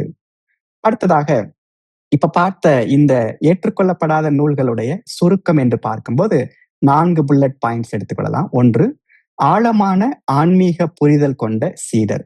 அப்ப ஒரு என்லைட்டன்மெண்ட், அது அவருக்கு இயேசுவோட இருந்ததுனால வந்திருக்கலாம், அல்லது இந்த ஞானவாத இலக்கிய அடிப்படையில இயேசுவிடமிருந்து அவர் கற்றதால வந்திருக்கலாம். 1. 2வது, இயேசுவின் மறைவான போதனைகளை கற்பிக்கும் ஆசிரியர். அப்ப தான் அறிந்து கொண்டது மட்டுமல்லாமல் அதை மற்றவர்களுக்கு அறிவிக்கிறார். இப்ப இதோடைய பின்புலத்துலதான் நம்ம பார்க்கணும். நம்ம பவுலுடைய காலத்துல தீமோத்தேயுவுக்கு எழுதும் போது பெண்கள் சபையில் அமைதி காக்க வேண்டும் அப்படின்னு எழுதுவார். அப்ப பெண்கள் வந்து பேசலாமா பேசக்கூடாதா அப்படின்னு தொடக்க கால குழுமத்துல வந்து மகதலா மரியா வந்து பேசக்கூடியவராக இருக்கிறார். அதாவது திருத்துதர்களோட பேசுகிறார். ஒருவேளை திருத்துதர் குழுமத்திலே அவர் பேசக்கூடிய ஒரு நபராக இருந்திருக்கலாம். அப்ப அத ஒரு பின்புலத்துலதான் வந்து பவுலை சார்ந்த அந்த ஸ்கூல் பெண்கள் பேசுவதை தடை செய்யறாங்க. ஒரு என்ன அப்படின்னா, அப்ப திருத்துதர்கள் குழாம்ல ஏதோ ஒரு பிரச்சனை இருந்திருக்கு. மகதலா மரியா பேசுவது. அப்ப தீமோத்தேயுவுக்கு எழுதப்பட்ட அந்த அறிவுரை, பெண்கள் ஒரு குழுமத்துல பேசக்கூடாது என்ற ஒரு அறிவுரையை நம்ம இதோடைய பின்புலத்துல பார்க்கும்போது, ஒருவேளை மகதலா மரியாவை இருட்டடிப்பு செய்வதற்காக அல்லது ஒட்டுமொத்த பெண்களை இருட்டடிப்பு செய்வதற்காக பவுலோ அல்லது பவுலை சார்ந்த குழுவினரோ அப்படி எழுதியிருக்கலாம். ஒருவேளை ஒரு ஒரு ஏன்னா அது இயல்பாகவே ஆண் உயர்த்தி பேசப்பட்ட ஒரு சமூகத்துல தங்களை முதன்மைப்படுத்துவதற்காக இப்படி அவர் எழுதியிருக்கலாம். ஆனா இங்க இந்த ஏற்றுக்கொள்ளப்படாத நூல்களை பொறுத்தளவுல மகதலா மரியா ஒரு ஆசிரியர். 3வது குழுமத்தை திடப்படுத்தும் தலைவர், ஒரு லீடர். அதாவது குழுமம் இயேசுடைய உயிர்ப்புக்கு பின்னால விண்ணேற்றத்துக்கு பின்னால் ஒரு மாதிரி ஒரு உழன்று விடுகிறது. அப்ப அவங்களை கூட்டி சேர்த்து நெறிப்படுத்தி அவர்களுக்கு ஒரு அடையாளத்தை தந்து முன்னே அழைத்து செல்லக்கூடிய ஒரு நபர், ஒரு தலைவராக இருக்கிறார். ஒரு லீடர் போல இவர் காட்டப்படுகிறார். கடைசியாக திருத்துதர்களால் கேள்விக்கு உட்படுத்தப்பட்ட அதிகாரத்தை கொண்ட நபர். அதாவது நம்ம நற்செய்தி நூல்கள்ல பார்க்கிறோம், திருத்துதருடைய தலைவராக இயேசு பேதுருவை நியமிக்கிறார். ஆனா இயேசுடைய உயிர்ப்புக்கு பிற்பாடு இந்த நூல்களை பார்க்கும்போது அப்ப திருத்தூதருடைய தலைமை யாரு? இயேசுவுக்கு நெருங்கிய நபராக இருந்த மகதலாவா அல்லது திருத்தூதர்கள் தலைவராக நியமிக்கப்பட்ட பேதுருவா? அப்ப பேதுருவுக்கும் மகதலா மரியாவுக்கும் உள்ள ஒரு உரசல். அப்ப அந்த அதிகாரம் யாருக்கு இருக்கு? பேதுருவுக்கு அதிகாரம் இருக்கா, மகதலா மரியாவுக்கு அதிகாரம் இருக்கா என்ற ஒரு கேள்வி நடுவே இருக்கு. அதனாலதான் வந்து இவருடைய அதிகாரம் கேள்விக்கு உட்படுத்தப்படுவதை நம்ம பார்க்கிறோம். ஆனா பேதுருவுடைய அதிகாரம் வந்து நேரடியாக கேள்விக்கு உட்படுத்தப்படவில்லை அப்படின்னு நம்ம கடந்த தடவை பார்த்தோம். பேதுருவை முழுக்க அந்த அவருடைய ஏற்றுக்கொள்ளப்படாத இலக்கியங்கள் கூட அவருக்கும் இயேசுவுக்குமான அந்த ஒரு தலைமை அதிகாரத்தை ஏற்றுக்கொள்ளத்தான் செய்கின்றன. இப்படியாக ஒட்டுமொத்த ஏற்றுக்கொள்ளப்படாத நூல்களும் மகதலா மரியாவை நமக்கு பிரதிபலித்து காட்டுகின்றன. அடுத்ததாக 5வது டாபிக், திருவழிபாட்டில் மகதலா மரியா, மேரி மேக்டலின் இந்த லிட்டர்ஜி, நம்ம இன்னைக்கு கொண்டாடுற வழிபாடு. இந்த படத்துல நீங்க பாத்தீங்கன்னா அப்படின்னா, இங்க மற்ற எல்லா படங்கள்லையுமே, அதாவது வெஸ்டர்ன் ஆர்ட்ல நம்ம பார்க்கும்போது மகதலா மரியா தான் குனிந்து இருப்பார், இயேசு நின்று கொண்டிருப்பார், அல்லது மகதலா மரியா வந்து முழங்கால் போட்டிருப்பார். ஆனா இந்த ஐக்கனாகிராஃபில மட்டும்தான், இந்த ஈஸ்டர்ன் ஐக்கனாகிராஃபில பாத்தீங்க அப்படின்னா, இது தோட்டக்காரர் போல இருக்கிறார். அதனாலதான் இயேசு இங்க அந்த செடிகளை அதை எடுத்து அதை களை பிடுங்கி கொண்டிருக்கிற போல இருக்கிறார், உட்கார்ந்து இருக்கிறார் அல்லது முழந்தால் படி கொண்டிருக்கிறார். அங்க பாத்தீங்கன்னா அந்த இயேசுடைய உயிர்த்த ஆண்டவர், ஆனா காயங்கள் இருக்கின்றன, கைகள்ல சிலுவை அறையப்பட்ட காயம், அதை ரொம்ப காட்டிக்கிறாங்க. அது மாதிரி கால்லையும் அந்த சிலுவை தொங்கிய அந்த காயம். இங்க பாக்குறோம் மகதலா மரியா நின்று கொண்டிருக்கிறார், இவரை சுற்றி ஒரு ஒளிவட்டம் இருக்கிறது. இவர் அந்த கையில அந்த ஜாடி வச்சிருக்கிறார், நறுமண தைலம் கொண்டு வந்தவராக இருக்கிறார். இங்க கல்லறைக்குள்ள அந்த இயேசு அணிந்திருந்த ஆடை தலைமாட்டுல தனியா சுற்றி வைக்கப்பட்டு நம்ம வாசிக்கிறோம். அது அப்ப இந்த நிகழ்வு பார்க்கிறோம். இப்ப கிரீக் ஐக்கனாகிராஃபில பார்க்கும்போது இவர் இயேசு வந்து மரியாவுக்கு கீழே முழந்தால் படியிட்டு இருப்பதாக பார்க்கிறோம். இது வந்து வெஸ்டர்ன் ஆர்ட்ல இல்ல, நான் குறிப்பிட்டது போல. இந்த கிளை திருவை ஈஸ்டர்ன் ஆர்த்தடாக்ஸ் சர்ச்சஸ் அல்லது ஈஸ்டர்ன் சர்ச்சஸ் என்னைக்கு இவரை கொண்டாடுதுன்னா 22 ஜூலை. அதைத்தான் நம்ம மேலை வெஸ்டர்ன் ட்ரெடிஷன் அதே நாள் நம்ம கொண்டாடுறோம். இவரை வந்து மேர் பேரர், நறுமண தைலம் ஏந்துபவர், திருத்தூதர்களுக்கு நிகரானவர், அப்படிதான் இந்த கீழை திருச்சபை கொண்டாடுது இவரை. ஏன்னா நறுமண தைலம் ஏந்தி கொண்டு வருகிறார் இயேசுடைய உடலுக்கு போடுவதற்காக. அடுத்து திருத்தூதர்களுக்கு நிகரானவர் என்று கீழை திருச்சபை ஏற்றுக்கொள்கிறது. அடுத்து அவருடைய அர்ப்பணம், நல்வாழ்வு, இயேசுவின் உயிர்ப்புக்கு சான்று, நற்செய்தி அறிவிப்பு, போற்றுதற்குரியது என்று இவங்களுடைய லிட்டர்ஜி அன்னைக்குள்ள நம்ம ஜெபத்தை நம்ம எடுத்து பார்த்தோம் அப்படின்னா, இவருடைய அர்ப்பணம், அதாவது இயேசுவோட சிலுவைக்கு பிற்பாடும் தொடர்ந்து அவரை பின்பற்றிய ஒரு அர்ப்பணம், நல்வாழ்வு, இவர் கொண்டிருந்த ஹீலிங், இயேசுடைய உயிர்ப்புக்கு விட்னஸிங், சான்று பகர்ந்தது. அடுத்து ப்ரொக்ளமேஷன், நற்செய்தி அறிவித்தார். அதாவது இயேசு உயிர்த்து விட்டார் என்ற நற்செய்தி மட்டுமல்ல, திருத்தூதர்கள் எப்படி இன்னைக்கு நம்ம தோமா இந்தியாவுக்கு வந்ததை நம்ம சொல்றோம், அதே மாதிரி மகதலா மரியாவும் நற்செய்தி அறிவிக்க நாடுகளுக்கு செல்கிறார். அப்ப இவருடைய அந்த ப்ரொக்ளமேஷனையும் இந்த கீழை திருச்சபை கொண்டாடுது. அப்ப கீழை திருச்சபை பொறுத்தளவுல இவர் முக்கியமான ஒரு நபராக இருக்கிறார். அதன் அடிப்படையில தான் இன்னைக்கு எருசலேம்ல நம்ம இந்த நிகழ்வை நம்ம நகர்த்துறதுக்கு காரணம், எருசலேம்ல உள்ள ரஷ்யன் ஆர்த்தடாக்ஸ் மகதலா மரியா சர்ச், அந்த மகதலா மரியா பசிலிக்கா, அதோட சேர்ந்த அருட்சகோதரிகள். அப்ப இவங்களுடைய நம்பிக்கை தான் இந்த கீழை திரு அவையுடைய நம்பிக்கை. அடுத்து மேலை திரு அவைக்கு வரும்போது வெஸ்டர்ன் நம்மளுடைய கேத்தலிக் சர்ச், அதுக்கு வரும்போது என்ன பாக்குறோம் அப்படின்னா, இந்த படத்துல நீங்க பாக்குறதுதான் திருத்தந்தை பெரிய கிரகோரி. திருத்தந்தை பெரிய கிரகரி, அதாவது கிரகோரியோ மாயினோ, கிரகரி த கிரேட்னு நம்ம ஆங்கிலத்தில் அழைக்கிறோம். கிபி 591 இவர் ஒரு தவறான இன்டர்பிரேஷன், இன்னைக்கு நம்ம தவறு நம்ம சொல்றோம், பட் அன்னைக்கு அவர் ஒரு மறையுரை வைக்கும்போது என்ன சொல்றாரு அப்படின்னா, மகதலா மரியாவும் இயேசுவின் காலடிகளுக்கு நறுமணம் தைலம் பூசிய பாவியான பெண்ணும், பெத்தானியாவின் மரியாவும் விபச்சாரத்தில் பிடிபட்ட பெண்ணும் ஒருவரே அப்படின்னு சொல்றார். அப்ப எல்லா மரியாவையும் அவர் யூனிஃபை பண்ணிடுறார். இயேசுவின் தாய் மரியாவை தவிர மற்ற எல்லா மரியாவையும் ஒன்றா ஆக்கி விடுறார். அது மாதிரி 7 பேய்கள் இவரிடமிருந்து போனதை 7 கார்டினல் சின்ஸ் அதோட ஒப்பிட்டு ஒரு மறையுரை ஆற்றுகிறார். அப்ப இவர் 7 அதாவது 7 பெரிய பாவங்களை கொண்டிருந்ததாக அவர் சொல்றார். அப்ப அதனாலதான் இவர் ஒரு பாவியான பெண் அல்லது விபச்சாரத்தில் பிடிபட்ட பெண் என்று இன்னைக்கு வரைக்கும் நாம ஒரு தவறான புரிதல் இருந்திருக்கிறோம்.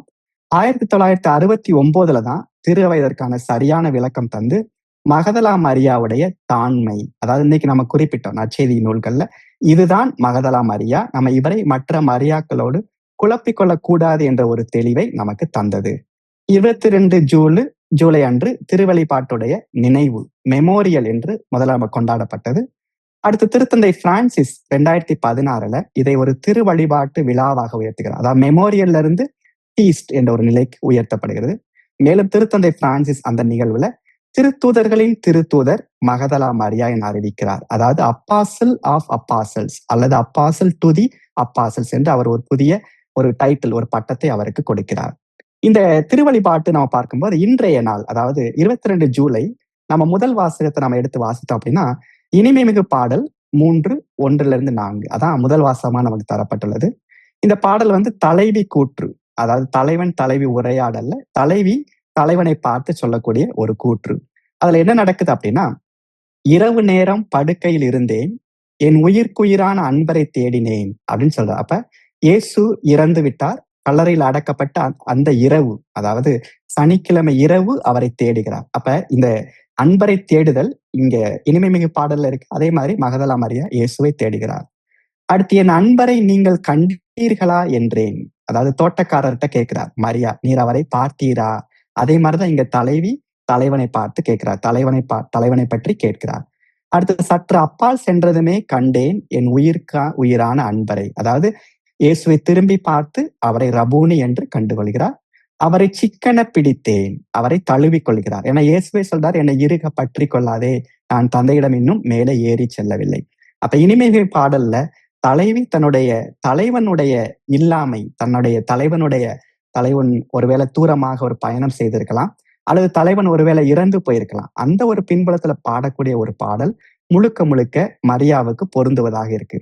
இது இன்னைக்கு இன்டர்டெக்ஸ்டுவல் ரீடிங், அதாவது ஒரு பாடத்தை இன்னொரு பாடத்தோட ஒப்பிட்டு பார்க்கும்போது நம்ம எப்படி பார்க்கலாம் அப்படின்னா, ஒருவேளை யோவான் இந்த இனிமை பாடல் தெரிஞ்சவராக இருந்திருக்கலாம். ஏன்னா யோவான் முழுக்க பழைய ஏற்பாட்டை எடுத்து புதிய ஏற்பாட்டை ஒரு புதிய அவருடைய யோவான் நற்செய்தியில மாத்திக்கிறார்.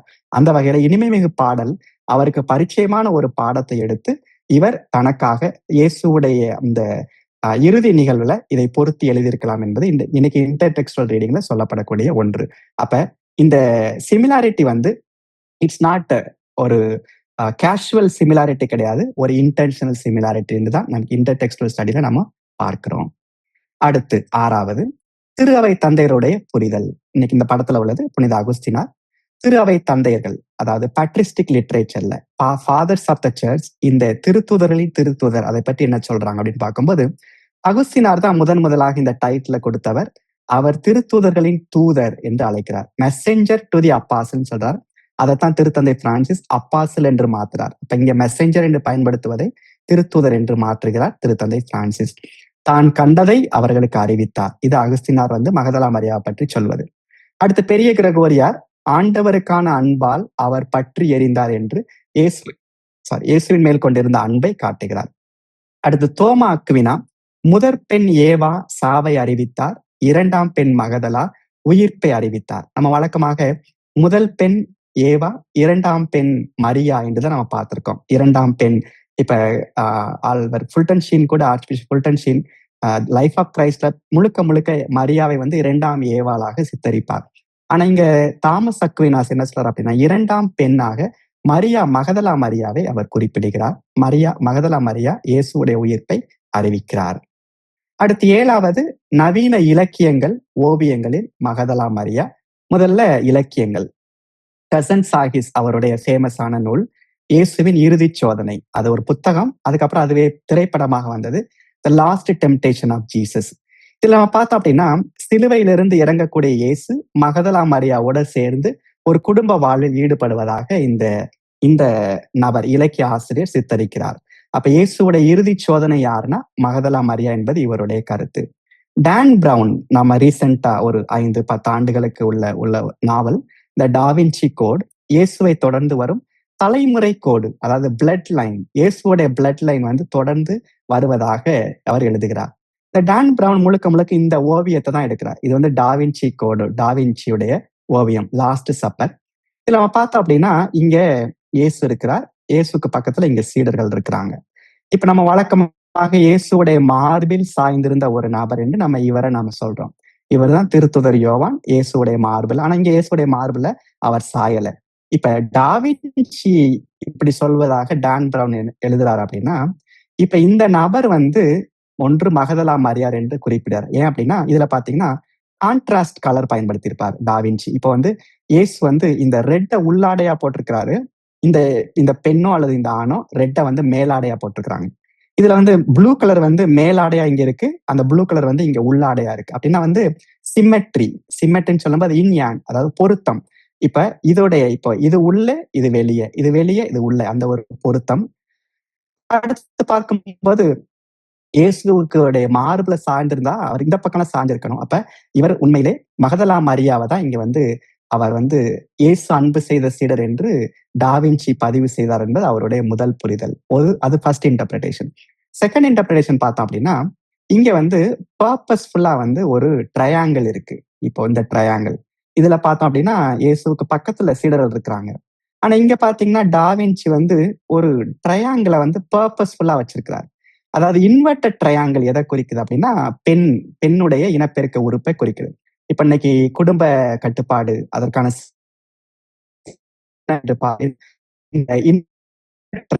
கடவுளை குறிக்கக்கூடிய நம்ம ட்ரையாங்கிள் என்ன பாக்குறோம், நேரடியான ட்ரையாங்கிள். அது வந்து கடவுள், ஆணை குறிக்கக்கூடியது இப்படி நேரடியாக உள்ள, இது வந்து ஆணை குறிக்கக்கூடிய ட்ரையாங்கிள்.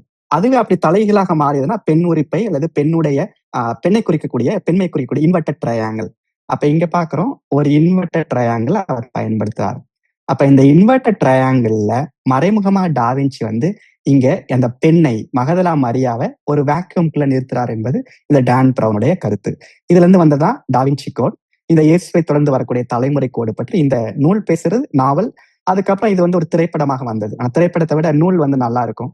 ஏன்னா திரைப்படத்துல நிறைய டீட்டெயில்ஸை வந்து அவங்களால கொண்டு வர முடியல.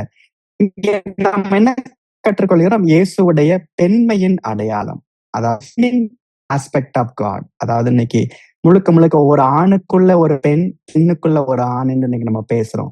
அதாவது மியூச்சுவல் காம்ப்ளிமெண்டாரிட்டி. அந்த வகையில இயேசுடைய கடவுளுடைய ஃபெமினிட்டி அதை குறிப்பிடக்கூடிய ஒரு இடமாக நம்ம இதை பார்க்கிறோம்.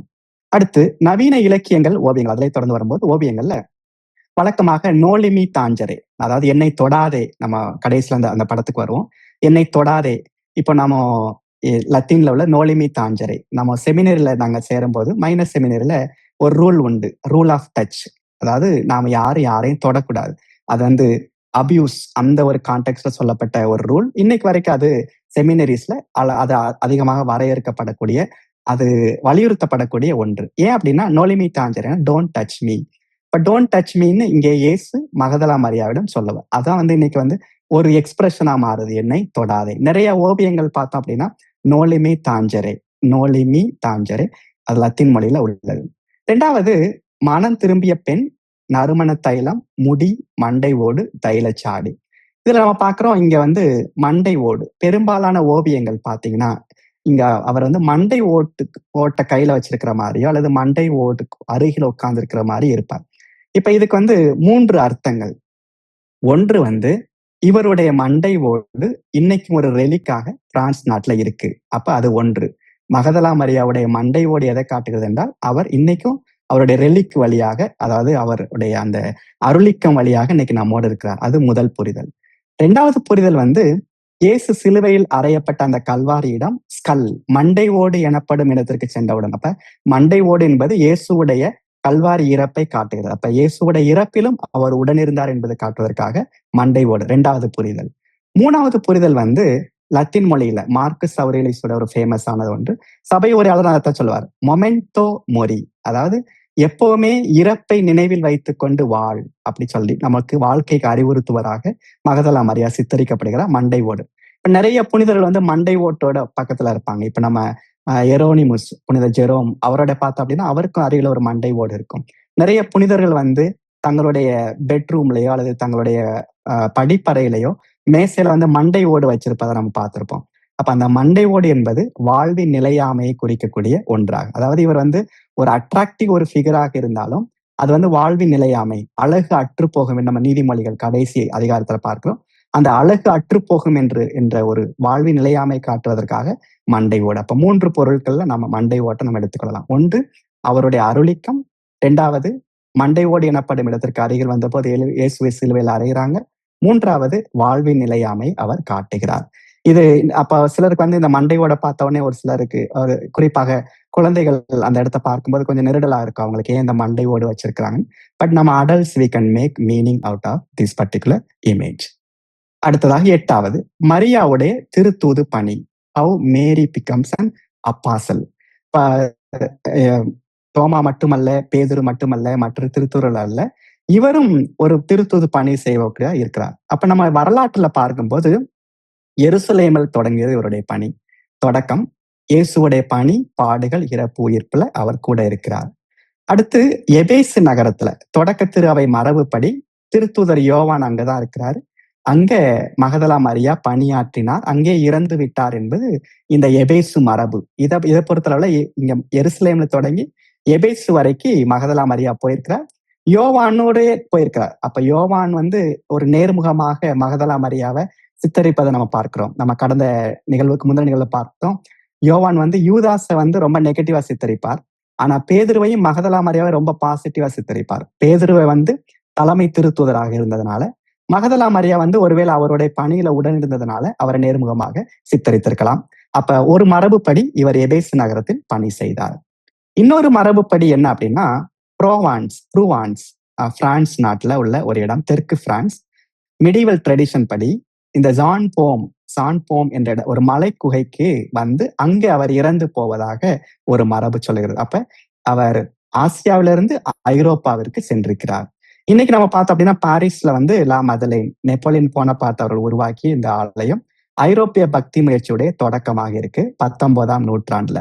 இந்த 2 படங்கள் பார்க்கிறோம். இந்த முதல் படம் தான் இந்த வெங்காயம், அதாவது அனியன் ஸ்ட்ரக்சர்.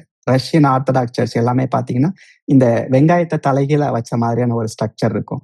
அப்ப இந்த வெங்காயத்தை வச்ச ஒரு ஸ்ட்ரக்சர் இதான் இன்னைக்கு எருசலேம்ல உள்ள மகதலா மரியா ஆலயம். இந்த நிகழ்வு வழியாக நாம சேகரிக்கிற இந்த பணத்தை வந்து நம்ம இங்கதான் நாம அனுப்பி வைக்க போறோம், இங்க உள்ள அருட்சகோதரிகளுக்கு. இது எருசலேம். இதுக்கு அடுத்த பக்கத்துல உள்ளதான் லா மதலைன். இன்னைக்கு பாரிஸ், அதாவது பிரான்ஸ் நாட்டுல உள்ள பாரிஸ் நகரத்துல இருக்கக்கூடிய மகதலா மரியா ஆலயம். ஆனா இங்க வந்து அவருடைய ரெலிக்ஸ் இல்ல. அவருடைய ரெலிக்ஸ் இருக்கிறவர் வந்து சாம்பான். இந்த இடத்துலதான் அவருடைய ரெலிக்ஸ் ஆனது, அந்த அவருடைய மண்டை ஓடு அங்கே வைக்கப்பட்டிருக்கிறது. இப்ப இந்த 4 இடங்கள் எருசலேம், எபேசு, பிரான்ஸ்ல 2 இடம், ப்ரூவான்ஸ் மற்றும் பாரிஸ், 4 இடங்களோட இந்த மகதலா மரியா தொடர்பு படுத்தப்படுகிறார்.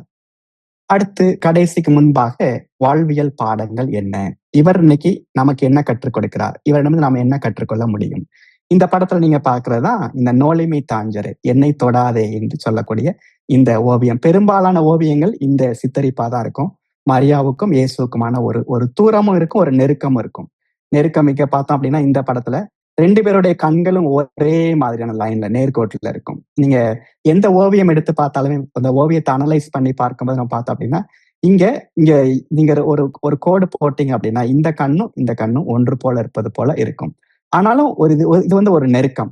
ஆனா ஒரு தூரம் பார்த்தானா இந்த கைக்கும் ஒரு தூரம். இதான் வந்து என்னை தொடாதே அப்ப தொடக்கூடிய இந்த கை வந்து இயேசுவை விட்டு தூரமா இருக்கிறது. ஆனா அவருடைய கண்கள் வந்து இயேசுவுக்கு நேராக இருக்கின்றன. அதாவது இந்த எல்லா படங்கள்லயுமே வந்து ஒரு நெருக்கம் இருக்கும், ஒரு தூரம் இருக்கும். அதான் அதோடைய பியூட்டி. மகதலா மரியாவுடைய நெருக்கம், மகதலா மரியாவுடைய தூரம். அவருடைய நெருக்கத்துல தான் அவருடைய தூரம் இருக்கு, அவருடைய தூரத்துல தான் அவருடைய நெருக்கம் இருக்கு. அப்படியாக நம்ம அந்த ஒரு ரிலேஷன்ஷிப்பை நம்ம புரிந்து கொள்ள முடியும். இந்த மகதலா மரியா நமக்கு காட்டக்கூடிய 3 பாடங்கள். 1, நாம் இறந்த காலம் நம் எதிர்காலத்தை நிர்ணயிப்பதில்லை. அதாவது our past life does not determine our future. அல்லது நம்ம ஃபியூச்சரை வந்து நம்ம பாஸ்டோட நம்ம முடிச்சு போட்டு விடக்கூடாது. இவரிடம் 7 பேய்கள் இருந்தது. அந்த பேய்கள் இருந்த பேய் பிடித்தவர் தான் கடந்த கால வாழ்க்கை. ஆனா பேய் பிடித்த ஒரு நபர் வந்து இயேசுவோட உயிர்ப்புக்கு சான்று பகரக்கூடிய ஒரு நபராக மாறுகிறார். அப்ப எந்த தோல்வியும், வலுவின்மையும், இருளும் கடவுளின் இரக்கத்தை விட பெரியது அல்ல. அல்லது கடவுளின் இரக்கம் தான் எல்லாவற்றையும் விட பெரியது என்று நமக்கு முதல்ல கற்றுக் கொடுக்கிறார் இந்த மகதலா மரியா. இரண்டாவதாக இருளிலும் உடனிருக்கும் அன்பு. இருளிலும் உடனிருக்கும் அன்பு. அதாவது இயேசுவோட இருந்த அந்த கடைசி இரவு, அந்த இயேசு கல்லறையில் அடக்கப்பட்ட அந்த இரவு, எல்லா சீடர்களும் ஓடிடுறாங்க. யோவான் நற்செய்தியில பார்க்க அவங்க வந்து யூதர்களுக்கு அஞ்சி ஓடி ஒளிந்து கொள்கிறார்கள். இந்த பெண் மட்டும்தான் இருள்ல கூட உடன் இருக்கிறார். அதாவது விடிவதற்கு முன்பாகவே இயேசுவை தேடி செல்லக்கூடிய ஒரு நபர். அப்ப அவருக்கு வந்து எதுவுமே புரியல. ஏன் இப்படி நடக்குது எதுவுமே புரியல. ஏன் சிலுவையில அரைஞ்சாங்க, என்ன திடீர்னு இப்படி ஒரு வெறுமை. அப்ப வாழ்வின் நிகழ்வுகள் புரியவில்லை என்றாலும் நிலைத்து நிற்றல், உறுதியற்ற நிலை, அன்சர்டனிட்டியை வந்து நம்ம ஏற்றுக்கொள்வதற்கு ஒரு நல்ல பாடம். இன்னைக்கு நம்ம எல்லாத்தையுமே சர்டன் ஆக்கி கொள்றோம். ஆண் கிளைவு அப்படின்னு ஒரு படம் வந்தது. அதுல வந்து அந்த கார்டினல் சொல்வாரு, the certainty is the ultimate evil. இன்னைக்கு நம்ம வந்து உலகத்துல சர்டனிட்டி, ஏன்னா certainty always goes against faith. ஃபெய்த்ல வந்து எப்பவுமே ஒரு அன்சர்டனிட்டி இருக்கும். நம்பிக்கையில வந்து உறுதியற்ற நிலை இருந்து கொண்டுதான் இருக்கும். இன்னைக்கு சயின்ஸ் என்ன சொல்லுது அப்படின்னா, உறுதியற்ற நிலையை நம்ம உறுதிப்படுத்தணும். முழுக்க சர்டனிட்டி நம்ம வாழ்வையில பாக்குறோம். எல்லாமே சர்டனா இருக்கணும். மனைவி இப்படி இருக்கணும், கணவர் இப்படி இருக்கணும், என்னுடைய பிளான் இப்படி இருக்கணும், என்னுடைய அடுத்த ஃபியூச்சர் இப்படி, எல்லாத்தையும் நம்ம முடிவெடுக்க நினைக்கிறோம். சர்டனிட்டி, ப்ரொடக்டிவிட்டிக்குள்ள நம்ம கொண்டு வர பாக்குறோம். ஆனா வாழ்வின் உறுதியற்ற நிலைக்குள்ளே நம்மால வாழ முடியும் என்று கற்றுத்தரக்கூடியவர். இப்ப இருள் போல எல்லா இடமும் இருந்தாலும் நம்ம நிலைத்து நின்றால் நம்ம வெற்றி பெற முடியும் என்பது மரியாள் கற்றுக்கொள்ளக்கூடிய 2வது பாடம். 3வதாக கிறிஸ்து வாழ்கிறார் என்று அறிவிக்கிறார். கிறிஸ்துஸ் வீவித் அப்படின்னு போஸ்ட் சினடல் அப்பஸ்டாலிக் எக்ஸார்டேஷன் திருத்தந்தை பிரான்சிஸ் எழுதினார். அந்த கிறிஸ்துஸ் வீவித்ங்கிறது யாருன்னா இவர் சொல்லக்கூடிய வார்த்தை, நான் ஆண்டவரை கண்டேன், கிறிஸ்து வாழ்கிறார் என்று சீடர்களுக்கு அறிவித்தவர் இந்த மகதலா மரியார். அதைத்தான் வந்து என் சகோதரிடம் சொல் என்று இயேசு அவரை அனுப்பிவிடுகிறார். கிறிஸ்துவை சந்திப்பவர் அனைவருமே அவரை அறிவிக்க வேண்டும். இன்னைக்கு நம்ம வந்து இயேசுவை இறை வார்த்தையில சந்திக்கிறோம், நற்கருணையில சந்திக்கிறோம், ஒருவர் மற்றவர்களை சந்திக்கிறோம். ஆனா போய் இயேசுவை அறிவிக்கிறோமா? அதான் இவர் நமக்கு கொடுக்கக்கூடிய 3வது பாடம். அப்ப முதல் பாடம், our past does not determine our future. 2வது, இருளிலும் உடனிருக்கும் அன்பு. வாழ்க்கையோட எல்லா அன்சர்டனிட்டி நிலையிலையும் நம்ம பெர்சிவியரன்ஸோட இருக்கணும், விடாமுயற்சியோட இருக்கணும். 3வது, கிறிஸ்து வாழ்கிறார் என்பதை நம்ம அறிவிக்கணும். கிறிஸ்து வாழ்கிறார்னா என்ன அர்த்தம்? நானும் வாழ்கிறேன் என்று நம்ம வாழ்க்கையை உறுதி செய்யக்கூடிய ஒரு பண்பை வளர்த்து கொள்ள இந்த புனிதை நமக்கு அறிவுறுத்துகிறார். கடைசியாக இந்த ஸ்லைடோட நாம நிறைவு செய்வோம். 10, யூதாசு, பேதுரு, மகதலா மரியா. இந்த அறிவு தேடல்ல நம்ம 3 கதை மாந்தர்கள் எடுத்திருக்கிறோம். யூதாசு, பேதுரு, மகதலா மரியா. யூதாசுடைய முத்தம், பேதுருவுடைய கண்ணீர், மகதலாவுடைய தழுவல். அந்த அறிவு தேடலுடைய நிறைவா நம்ம பார்க்கிறோம். யூதாசை பொறுத்தளவுல மாற்றமடையாத நெருக்கம், அதாவது க்ளோஸ்னஸ் வித்தவுட் டிரான்ஸ்பர்மேஷன். இயேசுவுக்கு அருகில இருந்தார், ஆனா டிரான்ஸ்பர்மேஷன் வந்து யூதாஸ்கிட்ட இல்ல. 2வது, மனமாற்றம் அடைந்த கண்ணீர் பாறை. பாறைங்கிறது பேதுருவை குறிக்கிறது. கண்ணீரால் மனம் மாறுவதை காட்டுகிறார். இயேசுவிடம் திரும்பி வருகிறார் பேதுரு. 3வது, மகதலா மரியா நமக்கு காட்டக்கூடிய பாடம், திரும்பாத திடம். அதாவது ஒரு தடவை பின்பற்ற தொடங்கிறார். அதாவது தன்னுடைய பேய்கள் நீங்கினதுல இருந்து கடைசி வரைக்கும் அவர் திரும்பவே இல்லை. இயேசுவை நோக்கி மட்டுமே சென்று கொண்டிருந்தார். திரும்பாத திடம். கைவிடாத தேடல். அதாவது ஓகே, எல்லாம் அடக்கம் பண்ணிட்டாங்க, இதுக்கு மேல நம்ம என்ன பண்ண முடியும் அப்படின்னு இல்லாம இயேசுவை கடைசி வரை தேடுகிறார். அது தோட்டக்காரர்கிட்ட கேட்கிற அளவுக்கு கூட அவர் தேடிக்கொண்டே இருக்கிறார். 3வதாக, சான்று பகரும் பிரம்மாணிக்கமும் அன்பும். fidelity and love that bear witness to Jesus' resurrection. இந்த 3 பாடங்களை நம்ம மத்த 2 பேரோட நம்ம சேர்த்து பார்க்கும்போது, யூதாசு, பேதுரு, மகதலா மரியாவிடம் நம்ம கற்கக்கூடிய பாடங்கள் இன்னும் நமக்கு நெருக்கமாக அவரை பின்பற்றுவதற்கும் இயேசுவை அறிந்து கொள்வதற்கும் துணை செய்கின்றன. Thank you for your attention. இந்த படத்துல நீங்க பாக்குறதும் இன்னொரு டெபிக்ஷன். இதுல பார்க்கும்போது இதுலயும் நோலை மீட்டாஞ்சர் என்னை தொடாது. இதுல பார்க்கிற இயேசுடைய கையில ஒரு தோட்டக்காரர் போலவே அந்த கையில இந்த மண்ணை எடுத்து போடக்கூடிய ஒரு அந்த மண்வெட்டியோட இன்னொரு வெர்ஷன் அதை கையில வச்சிருப்பதாக நம்ம இங்க பார்க்கிறோம். Good. Thank you for your attention. நன்றி. இப்ப நம்முடைய கலந்துரையாடலுக்கு நம்ம போவோம். ஏற்கனவே குறிப்பிட்டது போல நம்ம எல்லாருக்குமே வாய்ப்பு கொடுப்போம். அதனால சுருக்கமாக உங்களுடைய கருத்துக்களை பகிர்ந்து கொள்ளலாம். 3 அடிப்படையில. 1 உங்களுடைய வாழ்த்தாக அல்லது உங்களுடைய பாராட்டாக இருக்கலாம். அதை எந்த கருத்து உங்களுக்கு பிடிச்சிருந்து சொல்வதாக இருக்கலாம். 2வது உங்களுடைய கருத்தை நீங்க நீட்டிப்பதாக, நீங்க ஃபாதர் நீங்க சொன்னீங்க, பட் நான் இதை படிச்சதை எனக்கு ஒரு நீட்சியாக நீங்க சொல்லலாம். 3வது உங்களுக்குள்ள கேள்விகள். மகதலா மரியா அல்லது யூதாசு பேதுரு, இந்த 3 மாந்தர்களை ஒட்டிய ஏதாவது கேள்விகள் இருந்தா நீங்க இப்போ முன்வைக்கலாம். நமக்கு முழுமையாக 30 நிமிடங்கள் இருக்கின்றன. நம்ம உரையாடலாம். 3 கேள்வி நாம் எடுத்துக்கொள்வோம். நாம் ஏற்கனவே குறிப்பிட்டது போல இந்தியா, ஸ்ரீலங்கா, இலங்கை, அடுத்ததாக மலேசியா, இந்த 3 பெரிய இடங்கள்ல இருந்து நம்ம இருக்கிறோம். அதுக்கேற்ற மாதிரி எல்லாத்துக்குமான வாய்ப்பை நம்ம கொடுக்கலாம். உங்களுடைய கேள்விகளை நீங்க சேட் பாக்ஸ்லயும் பதிவு செய்யலாம். ஓகே. ஏற்கனவே 2 கரங்கள் இருக்கின்றன. Innasiammal, Gemma, John Peter, doctor Mary. Okay. முதல்ல இங்காசியம்மாள் நீங்க கேள்வி, அடுத்து ஜெம்மா, அடுத்து டாக்டர் மேரி. சொல்லுங்க இங்காசியம்மா. Good evening father. ஸ்தோத்திரம் ஃபாதர். போன வாட்டியும் பேதுருவை பத்தி நல்லா சொல்லியிருந்தீங்க. ரொம்ப இன்ட்ரெஸ்டா இருந்தது. ரொம்ப தேங்க்ஸுங்க ஃபாதர். தெரியாத விஷயங்களை ஒரு சில விஷயங்களை நல்லா கத்துக்கிட்டோம். இப்போ மகதலா மரியான்னு சொல்லிட்டு பைபிள்ல 2-3 மரியாதைகள் குறிப்பிட்டிருக்காங்க. ஆனா நீங்க சொல்லலைன்னா நாங்க எல்லாமே ஒரே மரியான்னு தான் நினைச்சிட்டு இருப்போம். மக்தலா மரியா பத்தி எத்தனை மரியாட்கள் இருக்கிறாங்க அப்படின்னு சொல்லிட்டு நல்ல ஒரு விளக்கத்தை கொடுத்தீங்க. ரொம்ப தேங்க்ஸுங்க ஃபாதர். இது ரொம்ப யூஸ்ஃபுல்லா இருக்கு. ஏன்னா பைபிள் படிக்கும் போது ஒவ்வொரு மரியாதை பத்தி தெரிஞ்சுக்கும் போது எல்லா மரியாதையுமே நாங்க ஒரே மரியாதை தான் நாங்க நினைச்சிட்டு இருப்போம். இதுவரையிலும் நான் அப்படிதான் நினைச்சிட்டு இருந்தோம். இதுக்கு மேலேயும் எங்களுக்கு புரியாம அதை தான் நினைச்சிட்டு இருப்போம். நீங்க சொன்னது ரொம்ப ரொம்ப ரொம்ப தேங்க்ஸுங்க ஃபாதர். நல்ல ஒரு தெரியாத விஷயங்களை தெரிஞ்சுக்கிட்டோம். இந்த கிளாஸ்ல சேர்ந்ததுக்கே நான் எவ்வளவு யூஸ்ஃபுல்லா இருக்குன்னு இப்பதான் நான் நினைக்கிறேன். ரொம்ப தேங்க்யூங்க ஃபாதர். நன்றி. ரொம்ப ரொம்ப தேங்க்ஸ். நன்றி. அடுத்து திருவாளர் ஜெம்மா, அடுத்து டாக்டர் மேரி. திருவாளர் Gemma. Praise the lord father. நான் மேரியாலஜி கிளாஸ் அட்டெண்ட் பண்ணிட்டு ஓடியாந்தேன்னா ஆன்லைன்ல இருந்து ஓடியாந்தேன். Sorry father. 6:10 ஆயிடுச்சு. ஃபர்ஸ்ட் இது என்னுடைய அப்பாலஜி.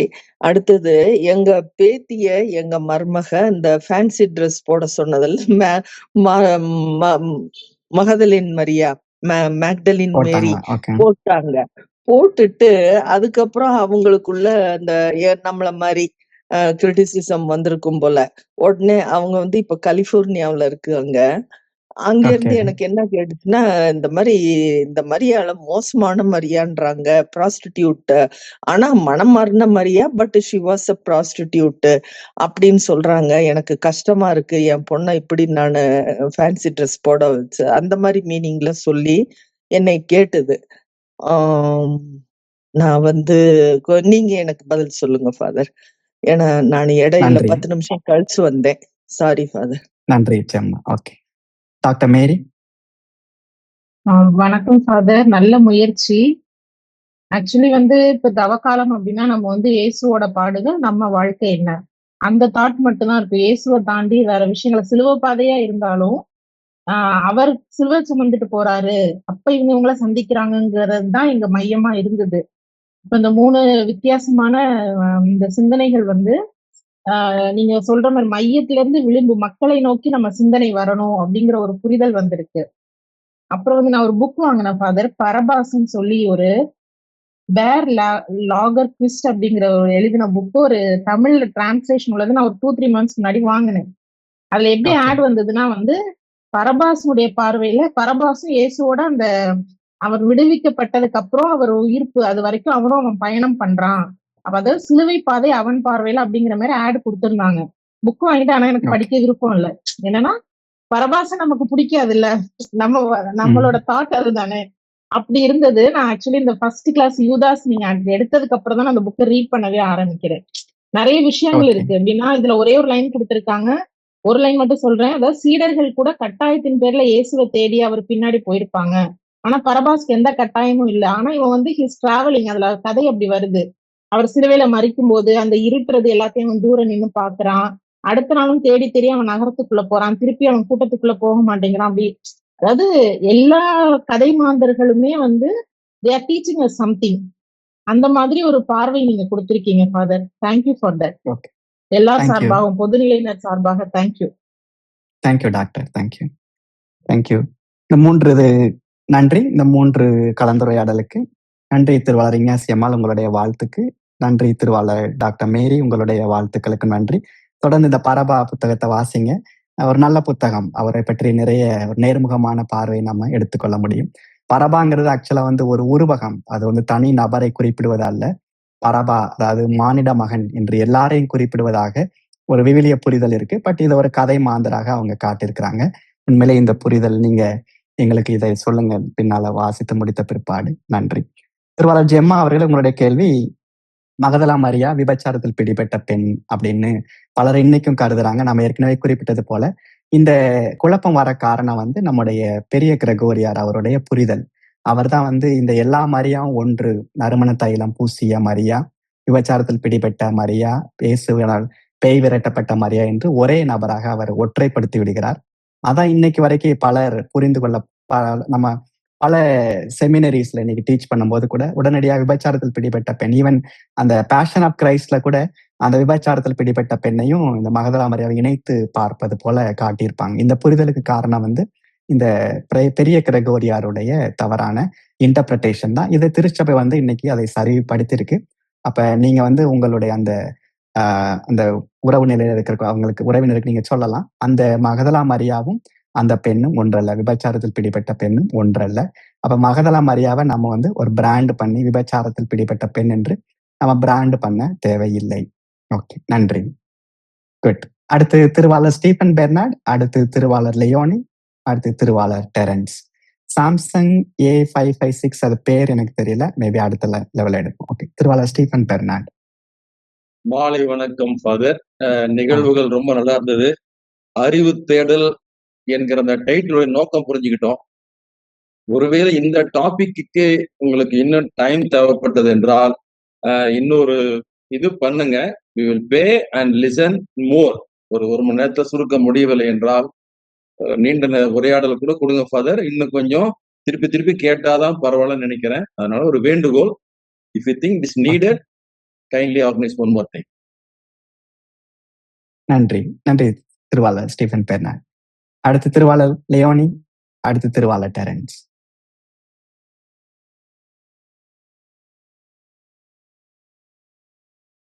லியோனி. Yeah.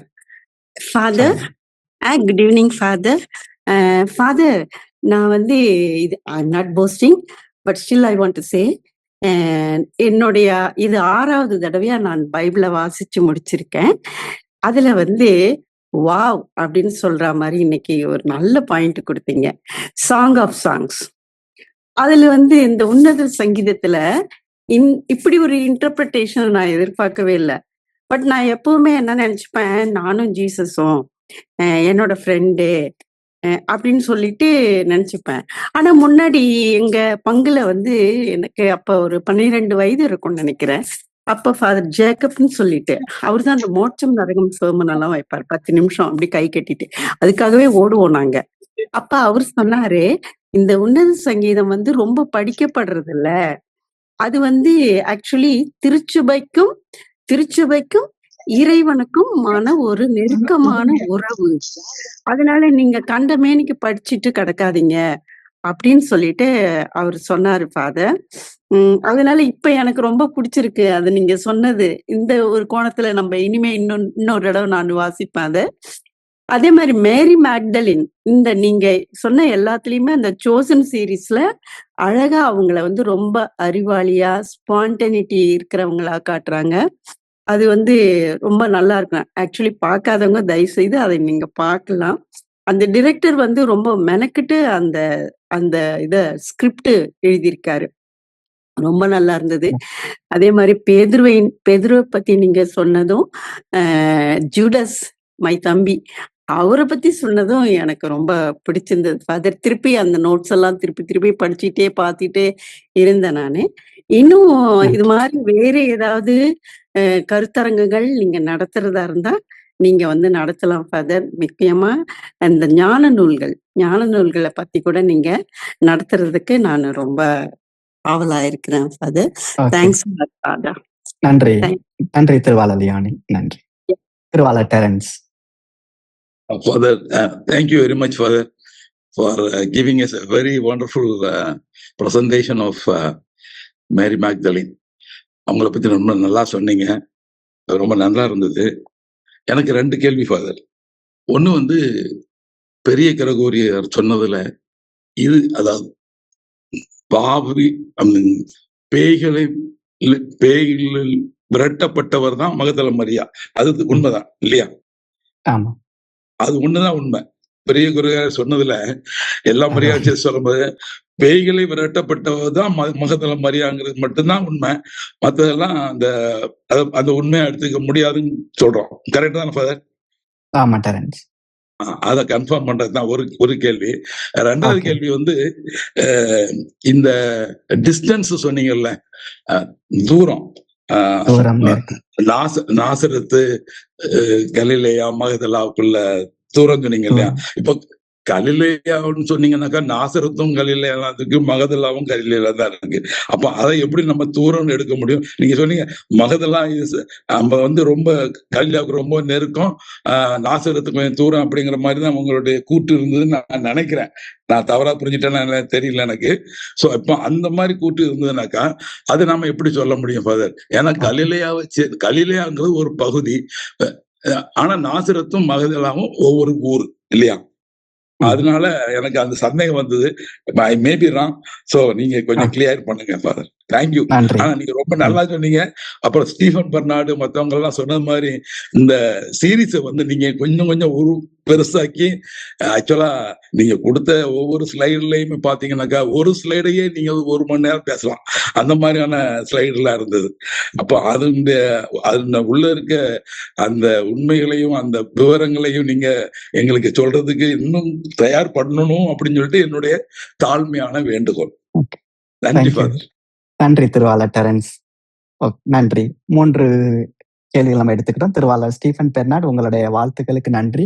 தொடர்ந்து உங்களுடைய ஊக்கம், நீங்க மற்றும் திருவாளர் டெரன்ஸ் உங்களுடைய நம்ம பல தளங்கள்ல சந்திச்சு, குறிப்பா திருவாளர் டெரன்ஸ் நான் சிசிபிஐல ஒர்க் பண்ண காலத்துல இருந்து பல்வேறு எங்களுடைய நிகழ்வுகளுக்கு ஊக்கம் தரக்கூடிய ஒரு நபர். குறிப்பாக அந்த இன்டர்ரிலிஜியஸ் டயலாக் அதை வந்து நேரடியாக வந்து பங்கேற்று எங்களுக்கு ஒரு ஊக்கம் தந்தவர். அது ஒரு தேடல். அப்ப பொதுநிலையினராகிய நம்ம அனைவருக்குமே இந்த தேடல் வந்து விவிலிய தேடல் இன்னைக்கு இருப்பதை நான் உண்மையிலே பாராட்டுறேன். இந்த தொடர்தல் நம்ம தொடர்ந்து கண்டினியூ பண்ணுவோம். உங்களுடைய இந்த ஆதரவுக்கு நன்றி, உங்களுடைய வாழ்த்துக்களுக்கும் நன்றி. அடுத்து திருவாளர் லியோனி, உங்களுடைய கருத்து அந்த இனிமை மிகு பாடல். அதாவது இனிமை மிகு பாடலை பற்றி ஒரு நெகட்டிவான ஒரு புரிதல் உண்டு. ஏன்னா காதல், அன்பு, முத்தம் அதெல்லாம் பார்க்கும்போது இன்னைக்கு நம்ம அதை ஒரு நெகட்டிவா பார்க்கணும். உடல் சார்ந்த இன்னும் அந்த டைகாட்டமியை வந்து இன்னும் நம்ம பிடிச்சிட்டு இருக்கிறோம். அதாவது அகுஸ்தினார் செய்த ஒரு பிழை சொல்லலாம், இறையியல் பிழை. அதாவது டைகாட்டமியை கொண்டு வந்த பிளேட்டோடைய பின்புலத்துல இந்த டைகாட்டமியில வந்து பாடி டு பி நெகேட்டட், பாடி உடல் சார்ந்த எல்லாத்தையுமே நெகேட் பண்ணக்கூடிய ஒரு புரிதல் வந்து இறையியல்ல நமக்கு ரொம்பவே ஒரு தாக்கத்தை ஏற்படுத்தியது. இன்னைக்கு நம்ம அதுல இருந்து வெளியில வந்துட்டு இருக்கோம்.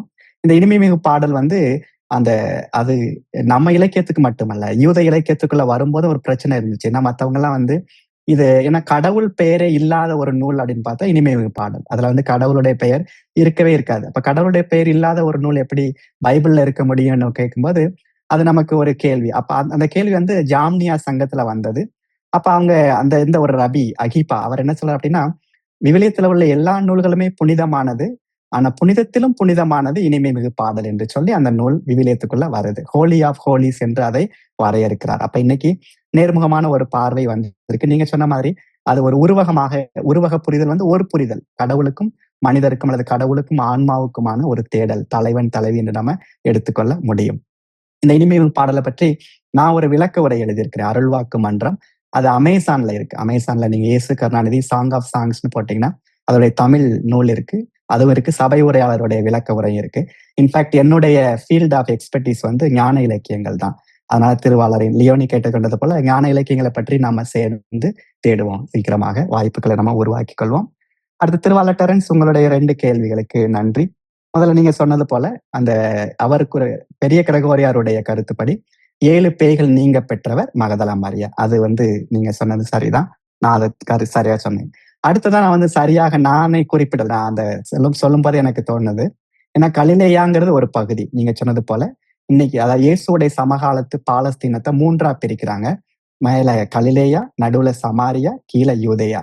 கலிலேயாவில தான் இந்த பகுதி. கலிலேயாவில நாசரேத் இருக்கு, மகதலா இருக்கு. நான் சொல்ல வந்தது கலிலேய கடலுக்கும் மகதலாவுக்குள்ள தூரம். நீங்க அந்த மாதிரி நம்ம எடுத்துக்கலாம். திபேரிய கடல், அதாவது திபேரிய கடல் கலிலேய கடலுக்கும் மகதலாவுக்கும் 3 கிலோமீட்டர், கலிலேய கடலுக்கும் நாசரேத்துக்கு 36 38 கிலோமீட்டர். நான் அதை சரியா புரிய வைக்கல. நன்றி திருவாளர் Terence. Okay, good. Now we go to 2 கேள்விகள் இருக்கு. அருட்தந்தை அலெக்ஸ் ராஜா, அடுத்து திருவாளர் சின்னராணி, அடுத்து திருவாளர் Charles also. Yes Father Alex. Father வணக்கம். ரொம்ப நல்லா இருந்துச்சு. வழக்கம் போலவே மிக அருமை. அதுவும் மதலைன் மரியால பலவிதமான கோணங்கள்ல காட்டினீங்க. ஒரு கோணத்துல மட்டும் இல்லாம அவங்களுடைய சமூகம் அல்லது அவங்களுடைய ஆளுமை திறன், அதே மாதிரி ஆசிரியம், அடுத்தவர்களுக்கு கற்றுக் கொடுக்கக்கூடிய ஒரு அந்த அந்த ஒரு ஆளுமை அப்படின்னு சீடத்துவம், பலவிதமான கோணங்கள்ல அவங்க அன்பு, நெருக்கம், எல்லா விதமானதையும் காட்டினீங்க. நன்றி. நேற்று நம்ம சீனடுடைய சுருக்கம், அதாவது என்ன சொல்றது, ரிப்போர்ட்ஸ் எல்லாம் வந்துட்டு இருந்துச்சு 2 வருடமா. அதுல வந்து அந்த பார்ட்டிசிபேஷன் ஆஃப் விமனை பத்தி நேற்று அவங்களுடைய ரிப்போர்ட் கொடுத்திருந்தாங்க. அதுல மதலைன் மரியாதை பத்தியும் ஒரு பகுதி, முக்கியமா இயேசுவுடைய அல்லது விவிலியத்தில் இருக்கிற எல்லா பெண்களை பத்தியும் கொடுத்து, பெண்கள் திருஆவியின் வாழ்விலும் தலைமைத்துவத்திலும் எப்படி பங்கேற்கணும், அதற்கான வாய்ப்புகள், அதற்குரிய விவிலிய பின்னணி, அந்த மாதிரி எல்லாம் கொடுத்திருந்தாங்க. ஸோ இன்றைக்கு இந்த பகிர்வு அதுக்கு இன்னுமே கொஞ்சம் விளக்கம் கொடுத்ததாகவும் ஊர்ஜிதப்படுத்தினதாகவும் நான் பார்க்குறேன். முடிஞ்சா ஒரு சிலர் அதை வாசிச்சு இன்னும் இந்த பகிர்வை அடுத்த நிலைக்கு எடுத்து செல்லலாம். நன்றி. ஓகே, நன்றி. நன்றி அருட்தந்தை அலெக்ஸ். அடுத்து திருவாளர் சின்னராணி, அடுத்து திருவாளர் Charles. Good evening father. Good evening, சொல்லுங்க ஃபாதர். இந்த மரியாள் வந்து அதிகப்படியாக நிறைய பேர் இருக்காங்க. அதாவது மகதலா மரியா, மார்த்தா மரியாள், விபசாரத்தில் பிடிபட்ட பெண், அது ஒவ்வொன்றுத்துக்கும் ஒவ்வொரு விளக்கம் தராங்க. ஓகே, ஒவ்வொன்றுத்துக்கும் ஒவ்வொரு விளக்கம் தரும்பொழுது அது எப்படி அது மகதலா மரியாதான் அப்படின்னு நம்ம எடுத்துக்க முடியும்? அது தப்பு இல்லையா? அது ஏன்னா ஒவ்வொரு விடத்துலயும் ஒவ்வொரு விதமான, ஒவ்வொரு மரியாளுக்கும் ஒவ்வொரு விதமான விளக்கங்கள் இருக்கு. இவங்க வந்து லாசருடைய சகோதரி என்று சொல்லப்படுகிறது. இவ வந்து விபச்சாரத்தில் பிடிப்பட்ட பெண் என்று சொல்லப்படுகிறது. மகதலா மரியா வரும்போது அவங்க வந்து 7 பேய்கள் நீக்கிய பெண் சொல்லதுக்கு அப்புறம் அவங்க வந்து இயேசு கூட பணியில இருக்கிறதா தான் காமிக்கிறாங்க ஒழிய அவளே மறுபடியும் விபச்சாரம் செய்யறதா சொல்லப்படல. அது வேற ஒரு விதமான போக்கு. இந்த மாதிரி எல்லா மரியாதையும் ஒன்னா சேர்த்து, அதே மாதிரி ஒருவருடைய பெற்றோரின் பெயர் மரியான்னு வரும். I'm sorry, I'm unable to recognize their name.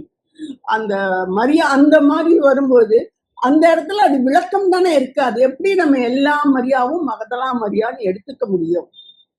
நன்றி. அது நன்றி திருவாளர் சின்னராணி. ஓகே, நன்றி. குட். திருவாளர் சார்லஸ். Praise Lord Father. சொல்லுங்க சார்லஸ். உண்மையிலே இந்த 3 அமர்வுகளும் மிக மனதுக்கு மகிழ்ச்சி தருது. ஏன் அப்படின்னா, பொதுவா எந்த அருட்பணியாளரும் இப்படிப்பட்ட கேரக்டர்ஸ் எடுத்து பொதுவா மறையுரை கொடுக்கறது இல்ல. அது மேலோட்டமா சொல்லிடுறாங்க. அதுவும் மகதலா மரியா என்ற ஒரு தனிப்பட்ட கேரக்டர் வந்து பாத்தீங்கன்னா எல்லா மரியாளோட கம்பைன் பண்ணி சில அருட்பணியாளர்கள் சொல்லும் போது நமக்கு அது புரிதலே ஒரு தவறா இருக்குது. ஸோ இன்றைக்கு வகுப்பு வந்து நமக்கு யார் இயேசுவோடு நெருங்கிய மகதலா மரியான்னா யார்? அவங்களுடைய கேரக்டர்னா என்ன? அவங்களுடைய நேரடி தொடர்பு, இயேசுவோடு அவங்களுடைய தொடர்பை பத்தி நம்ம பார்த்தோம். அதோடு சேர்த்து இனிமை மிகு பாடலை பத்தி ஆக்சுவலி நீங்க எடுத்தீங்க. அந்த அதிகாரம் வசனம். ஆக்சுவலி ஒரு 25, 30 ஆண்டுகளுக்கு முன்னாடி நானு திண்டிவனத்துல படிக்கும்போது ஃபாதர் பெஞ்சமின் அவர் இறந்துட்டாங்க. அவங்க வந்து இத பத்தி அதிகமா பேசுவாங்க. நான் அவருடைய மாணவனா இருந்தேன். அப்ப எனக்கு ஏறக்குறைய 17, 18 வயசு அவ்வளவுதான் இருக்கும் அந்த சூழ்நிலை. இப்ப நீங்க நடத்தும்போது என்னுடைய ஃபாதரை நான் நினைச்சு பார்க்கிறேன். ஏன்னா அவ்வளவு அழகா கிளாஸ் எடுப்பாங்க இந்த இனிமை மிகு பாடலை பத்தி. சோ அதை ரீகலெக்ட் பண்ணது ரொம்ப மனதுக்கு மகிழ்ச்சியா இருக்குது ஃபாதர். ரொம்ப நன்றி. நன்றி. நன்றி திருவாளர் சார்ல்ஸ். நன்றி அருட்தந்தை அலெக்ஸ் அவர்களே, உங்களுடைய அந்த கருத்துக்கு. நேற்றைய தினம் சினடுடைய ஸ்டடி குரூப் அது டிஃப்ரெண்ட் ரிப்போர்ட்ஸ் வந்துட்டு இருக்கு. அந்த வகையில பெண்களை பற்றிய அந்த கேள்விகளுக்கான டாக்குமெண்ட் வந்து நேற்று வெளியிட்டிருக்கிறாங்க. அருட்தந்தை அலெக்ஸ் அவர்கள் குறிப்பிட்டது போல நீங்க அந்த டாக்குமெண்ட்டை வந்து synod.va அந்த வெப்சைட்லயோ அல்லது கூகுள்லயும் ஸ்டடி குரூப் விமன் சினட் போட்டிங்கனாலே அந்த கீவேர்ட்ஸ் வச்சு நீங்க பார்த்துக்கொள்ள முடியும். அருட்தந்தை அவர்கள் குறிப்பிட்ட கருத்து வரவேற்கத்தக்கது. அது ஒரு புதிய புரிதலாக எனக்கு இருந்தது. நான் அதை வாசிக்க நினைச்சேன், பட் வாசிக்க முடியல. பட் அருட்தந்தை அவர்களுக்கு நன்றி. மகதலா மரியா பற்றி குறிப்பிட்டிருப்பதோ, மற்ற பெண்களை பற்றி, அதாவது இயேசுடைய பணியில அவருடைய பங்கை பற்றி குறிப்பிட்ட இந்த பகுதி நம்ம எல்லாருக்குமே ஒரு பாடமாக இருக்கட்டும். அவை வந்து இன்னும் நிறைய எடுத்துக்கொள்ள வேண்டும். குறிப்பாக இன்னைக்கு நம்ம ஏற்றுக்கொள்ளப்படாத நூல்கள் வந்து ஒரு பக்கம் திருச்சபை எடுத்திருக்கு, இன்னொரு பக்கம் எடுக்கல. இப்ப எடுத்துக்காட்டா இயேசுடைய தாயுடைய விழா நம்ம கொண்டாடுறோம், செயின்ட் ஆன், அதாவது அண்ணா சுவக்கின் அண்ணா. இந்த வந்து நற்செய்தி நூல்கள்ல இல்லை, ஆனா ஏற்றுக்கொள்ளப்படாத நற்செய்தியில தான் இருக்கு. அந்த ஏற்றுக்கொள்ளப்படாத நற்செய்தியில உள்ள இந்த கருத்தை வச்சு நம்ம ஒரு விழாவும் உருவாக்கி இருக்கோம். திருத்தந்தையர்கள் அதை வந்து தாத்தா பாட்டியர் தினம் என்று கொண்டாடுறாங்க. அப்ப ஒரு பக்கம் நம்ம வந்து ஏற்றுக்கொள்ளப்படாத இலக்கியங்களுடைய கருத்துக்களை எடுத்திருக்கு திருச்சபை, இன்னொரு பக்கம் எடுக்கல. அதாவது யோசேப்புடைய கையில இருக்கக்கூடிய லீலி மலரா இருக்கலாம், இது எல்லாமே நம்ம ஏற்றுக்கொள்ளப்படாத நூல்கள்ல உள்ள உருவகங்கள், அதைத்தான் நம்ம எடுத்திருக்கிறோம். அப்போ ஒரு பக்கம் நம்ம திருச்சபை பாரம்பரியத்துல இது எல்லாமே எடுத்துக்கொண்டு வருகிறது, இன்னொரு பக்கம் திருச்சபை ஆசிரியம் என்று வரும்போது, மெஜிஸ்டீரியம் என்று வரும்போது திருச்சபை இந்த ஏற்றுக்கொள்ளப்படாத நூல்களை ஓரமாக வைத்துக் கொண்டிருக்கு. ஒருவேளை ஆசிரியத்தையும் தாண்டி, அதாவது பாரம்பரியத்தோட நம்ம சேர்த்து பார்க்கும்போது மகதலா மரியாவை பற்றிய இந்த ஒரு வர்ணனை, அவர் ஒரு ஆசிரியர் என்பது இன்னைக்கு திருச்சபைக்கு ஒரு நல்ல பாடமாக இருக்கும். ஏன்னா சினட் நம்ம சொன்னா பெரும்பாலும் எல்லார்ட்டையும் கருத்து கேட்கறதுதான் சினட் நம்ம நினைக்கிறோம். அது மட்டும் இல்ல, ஆண் பெண் கூட்டு தலைமைத்துவம், அதுவும் சினடாலிட்டியில ஒரு முக்கியமான ஒன்று. அதற்கான ஒரு நல்ல முன்மாதிரியாக நம்முடைய புனிதை மகதலா மரியா இருக்கிறாங்க. அதை நமக்கு முன்மொழிந்த அருட்தந்தை அலெக்ஸ் அவர்களுக்கு நன்றி. திருவாளர் சின்னராணி, நீங்கள் குறிப்பிட்டது போல அந்த மகதலா மரியாவை மற்ற மரியாக்களோடு குழப்பிக் கொள்ளக்கூடிய ஒரு சூழல் இந்த விவிலியத்துல வந்து தெளிவாகத்தான் இருக்கு. இப்ப ஏன் அந்த குழப்பம் வந்தது அப்படின்னா, நறுமண தைலம், அப்ப இயேசுடைய கல்லறைக்கு நறுமண தைலம் கொண்டு போனவர். அப்ப நறுமண தைலம், அந்த தைலம்ங்கிறது வந்து தைலத்தை பூசியது. அப்ப அந்த பெண்ணோடு அவர் இணைக்கப்படுறார். அப்ப அதே லூக்காக்கு வரும்போது அது பாவியான பெண் என்று அவர் லூக்கா பதிவு செய்யறார். அப்ப பாவி, அந்த பாவி யாருன்னா விபச்சாரத்துல பிடிப்பட்ட பெண் தான் அந்த விபச்சாரி. அப்போ ஒவ்வொன்றும் அந்த லிங்க்டு. இது எப்படி பார்க்கணும், இன்னைக்கு வந்து நமக்கு பைபிள் வந்து அவைலபிளா இருக்கு, எல்லாரும் விவிலியத்தை வாசிக்க முடியும். ஆனா முன்னொரு காலத்துல விவிலியம் வந்து லத்தீன் மொழியில மட்டும்தான் இருந்தது. அது பெரும்பாலும் ஒரு கேட்டகட்டிக்கல் மெட்டீரியலா சில பகுதிகளை மட்டும் அருட்தந்தையர்கள் பயன்படுத்தினாங்க தவிர யாருமே விவிலியத்தை படிக்கல. அதனால அது சூப்பர்ஃபிஷியலா படிச்ச இன்ஃபர்மேஷன் தான் இன்னைக்கு நம்மள நிறைய பாதிக்குது. நம்ம விவிலியத்தை இன்னைக்கு நேரடியா நம்முடைய மொழியில நம்ம வாசிக்க தொடங்கும் போது அது நமக்கு நல்ல தெளிவை கொடுக்குது. நன்றி திருவாளர் சின்னராணி. திருவாளர் சார்லஸ், உங்களுடைய கருத்துக்கு நன்றி. அருட்தந்தை பெஞ்சமின், அருட்தந்தை மரிய செல்வம், 2 பேருமே இந்த ஞான இலக்கியங்கள்ல ரொம்ப ஒரு புலமை பெற்றவர்கள். நானும் அவருடைய வகுப்புகளை அட்டன் பண்ணியிருக்கிறேன். அவர்களுடைய கருத்துக்கள் உண்மையிலே நமக்கு பாராட்டத்துக்குரியது. நீங்க அன்னைக்கு தொடங்கிய உங்களுடைய தேடல் இன்னைக்கும் தொடர்வதை நான் உண்மையிலே பாராட்டுகிறேன். நன்றி திருவாளர் சார்லஸ். Very good. வேற ஏதாவது கேள்விகள் இருக்கா? நான் ஒரு கேள்வி கேட்கணும். இருங்கம்மா, வேற யாராவது இருக்காங்க பாத்துக்கோ. எஸ் திருவாளர் ஆர்கே. என்னுடைய கேள்வி வந்து, என் கேள்வியில ஒரு தெளிவு வரணும். இன்றைய நற்செய்தியில வந்து இயேசு அவரிடம், என்னை இப்படி பற்றி கொள்ளாதே, நான் என் தந்தையிடம் இன்னும் செல்லவில்லை. நீ என் சகோதரர்களிடம் சென்று அவரிடம் என் தந்தையும் என் தாயும் என் தந்தையும் என் கடவுளும் உங்கள் கடவுளுமானவரிடம் செல்லவிருக்கிறேன் என்று சொல்றார். இங்கே சகோதரர்கள் சொல்லும் பொழுது அது சீடர்களை குறிப்பதாக நான் பார்க்கிறேன். ஆமா. ஆனா நற்செய்தி மற்ற பகுதிகளை பார்க்கும் பொழுது மரியாளுக்கு பிறந்த பிள்ளைகளாக பார்க்கறாங்க பிரிந்து சகோதரர்கள். ஓகே. இங்க தெளிவா இருக்கு, சகோதரன் சொன்னா நாட் நெசசரி, மரியாளுக்கு பிறந்த பிள்ளைகள் நாட் நெசசரி. ஆனா பிரிந்து சகோதரர்கள் இல்ல மரியாளுக்கு பிறந்தவர்கள் தான் சகோதரர்களோட படின்னு சொல்றாங்க. இது எப்படி பாக்குறது? ஓகே, நன்றி திருவாளர் ஆர்கே. இது இயேசுடைய சகோதரர்கள் அதெல்போஸ் அப்படிங்கிற வார்த்தை கிரேக்க சொல். அதெல்போஸ்ங்கிறத நம்ம மூன்றா புரிந்து கொள்ளலாம். ஒன்று உடன் பிறந்த சகோதரர் அதெல்போஸ் ஒன்று. ரெண்டாவது ஒரே ஃபேமிலியில உள்ளவங்க கசின்ஸ், அவங்களும் அதெல்போஸ். மூன்றாவது ஒரு குழுமம் சார்ந்தவர்கள். இப்ப நான் ஒரு திருப்பலிக்கு போய் சகோதர சகோதரிகளை நான் சொல்றேன் அப்படின்னா எல்லாருமே என்னுடைய பிளட் ரிலேட்டட் கிடையாது, எல்லாருமே என்னுடைய கசின்ஸ் கிடையாது. அது ஒரு குழுமத்துல நம்ம ஒரு உறவு நிலையில கொண்டாடுறோம். அப்ப இங்க இயேசு பயன்படுத்தக்கூடிய இந்த அதெல்போஸ், அதாவது இங்க யோவான் எதற்காக சீடர்கள் பயன்படுத்துறார் அப்படின்னா, இயேசுவை விட்டு விட்டு அவர்கள் ஓடி போனா கூட இயேசு அவர்கள் மேல் உரிமை கொண்டாடுகிறார், அவர்களை சகோதரன் அழைக்கிறார் என்று ஒரு உறவு நிலையை காட்டுவதற்காகத்தான் அங்க சகோதரர் என்று அவர் பயன்படுத்துகிறார். ஓகே, அந்த வகையில நாம இங்க திருத்துதர்களை இயேசு சகோதரர் என்று குறிப்பிடுவதாக பார்ப்போம். அதே வேளையில அடுத்து நம்ம பார்ப்போம், கடைசிக்கு வரும்போது பிள்ளைகளை என்று அழைப்பார். அப்ப யோவான் நற்செய்தியில மட்டும்தான் திருத்துதர்களை திருத்துதர்கள் கூப்பிடுவார், நண்பர்கள் என்று கூப்பிடுவார், உறவினர் சகோதரர் என்று கூப்பிடுவார், கடைசியாக பிள்ளைகள். அப்ப திருத்துதர் நிலை, சீடர் நிலை என்பது பல உறவுகளோடு தொடர்புடையது என்பது யோவானுடைய இறையியல் புரிதல். அந்த அடிப்படையில பார்க்கும்போது அதெல்போஸ் இந்த வார்த்தையை நம்ம திருத்துதர் குழாமை சார்ந்தவர்கள் நாம எடுத்துக்கொள்ள முடியும். இத பிரிவினை சகோதரர்கள் அவங்க பெரும்பாலும் செலக்டிவா சொல்லுவாங்க. அதாவது இயேசுவும் அவருடைய சகோதரன் அவரை தேடி வரும்போது நான் யார் என் தாய், யார் என் சகோதரர், அந்த நிகழ்வையும் பார்ப்போம். இயேசுக்கு சகோதரர்கள் இருந்ததாக அவங்க பிளட், அதாவது அவங்களுடைய மெயின் ப்ராப்ளம் என்ன அப்படின்னா மேரியன் வெர்ஜினிட்டி, அதை அவங்க ஏற்றுக்கொள்வதில்லை. அதை நெகேட் பண்றதுக்காக தான் அதை எடுக்கிறாங்க. பட் நம்மளை பொறுத்தளவுல அது ஒரு கோட்பாடா நாம ஏற்றுக்கொள்றோம். அதனால நமக்கு அது ஒரு பெரிய நெருடலை ஏற்படுத்துவது இல்லை. நன்றி ஆர்கே.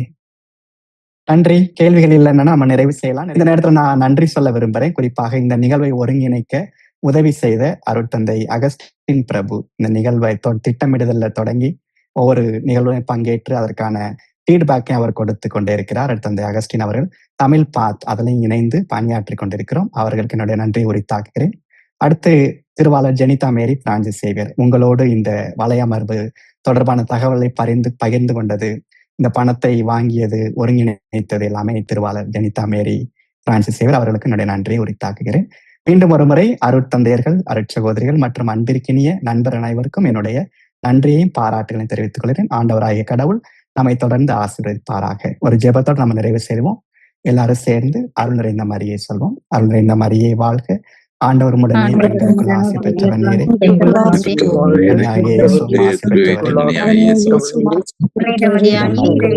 தாயே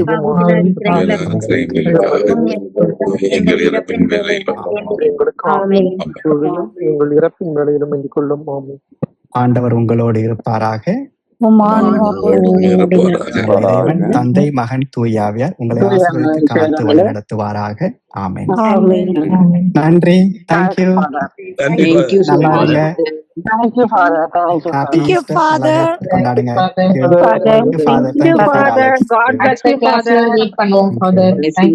நன்றி.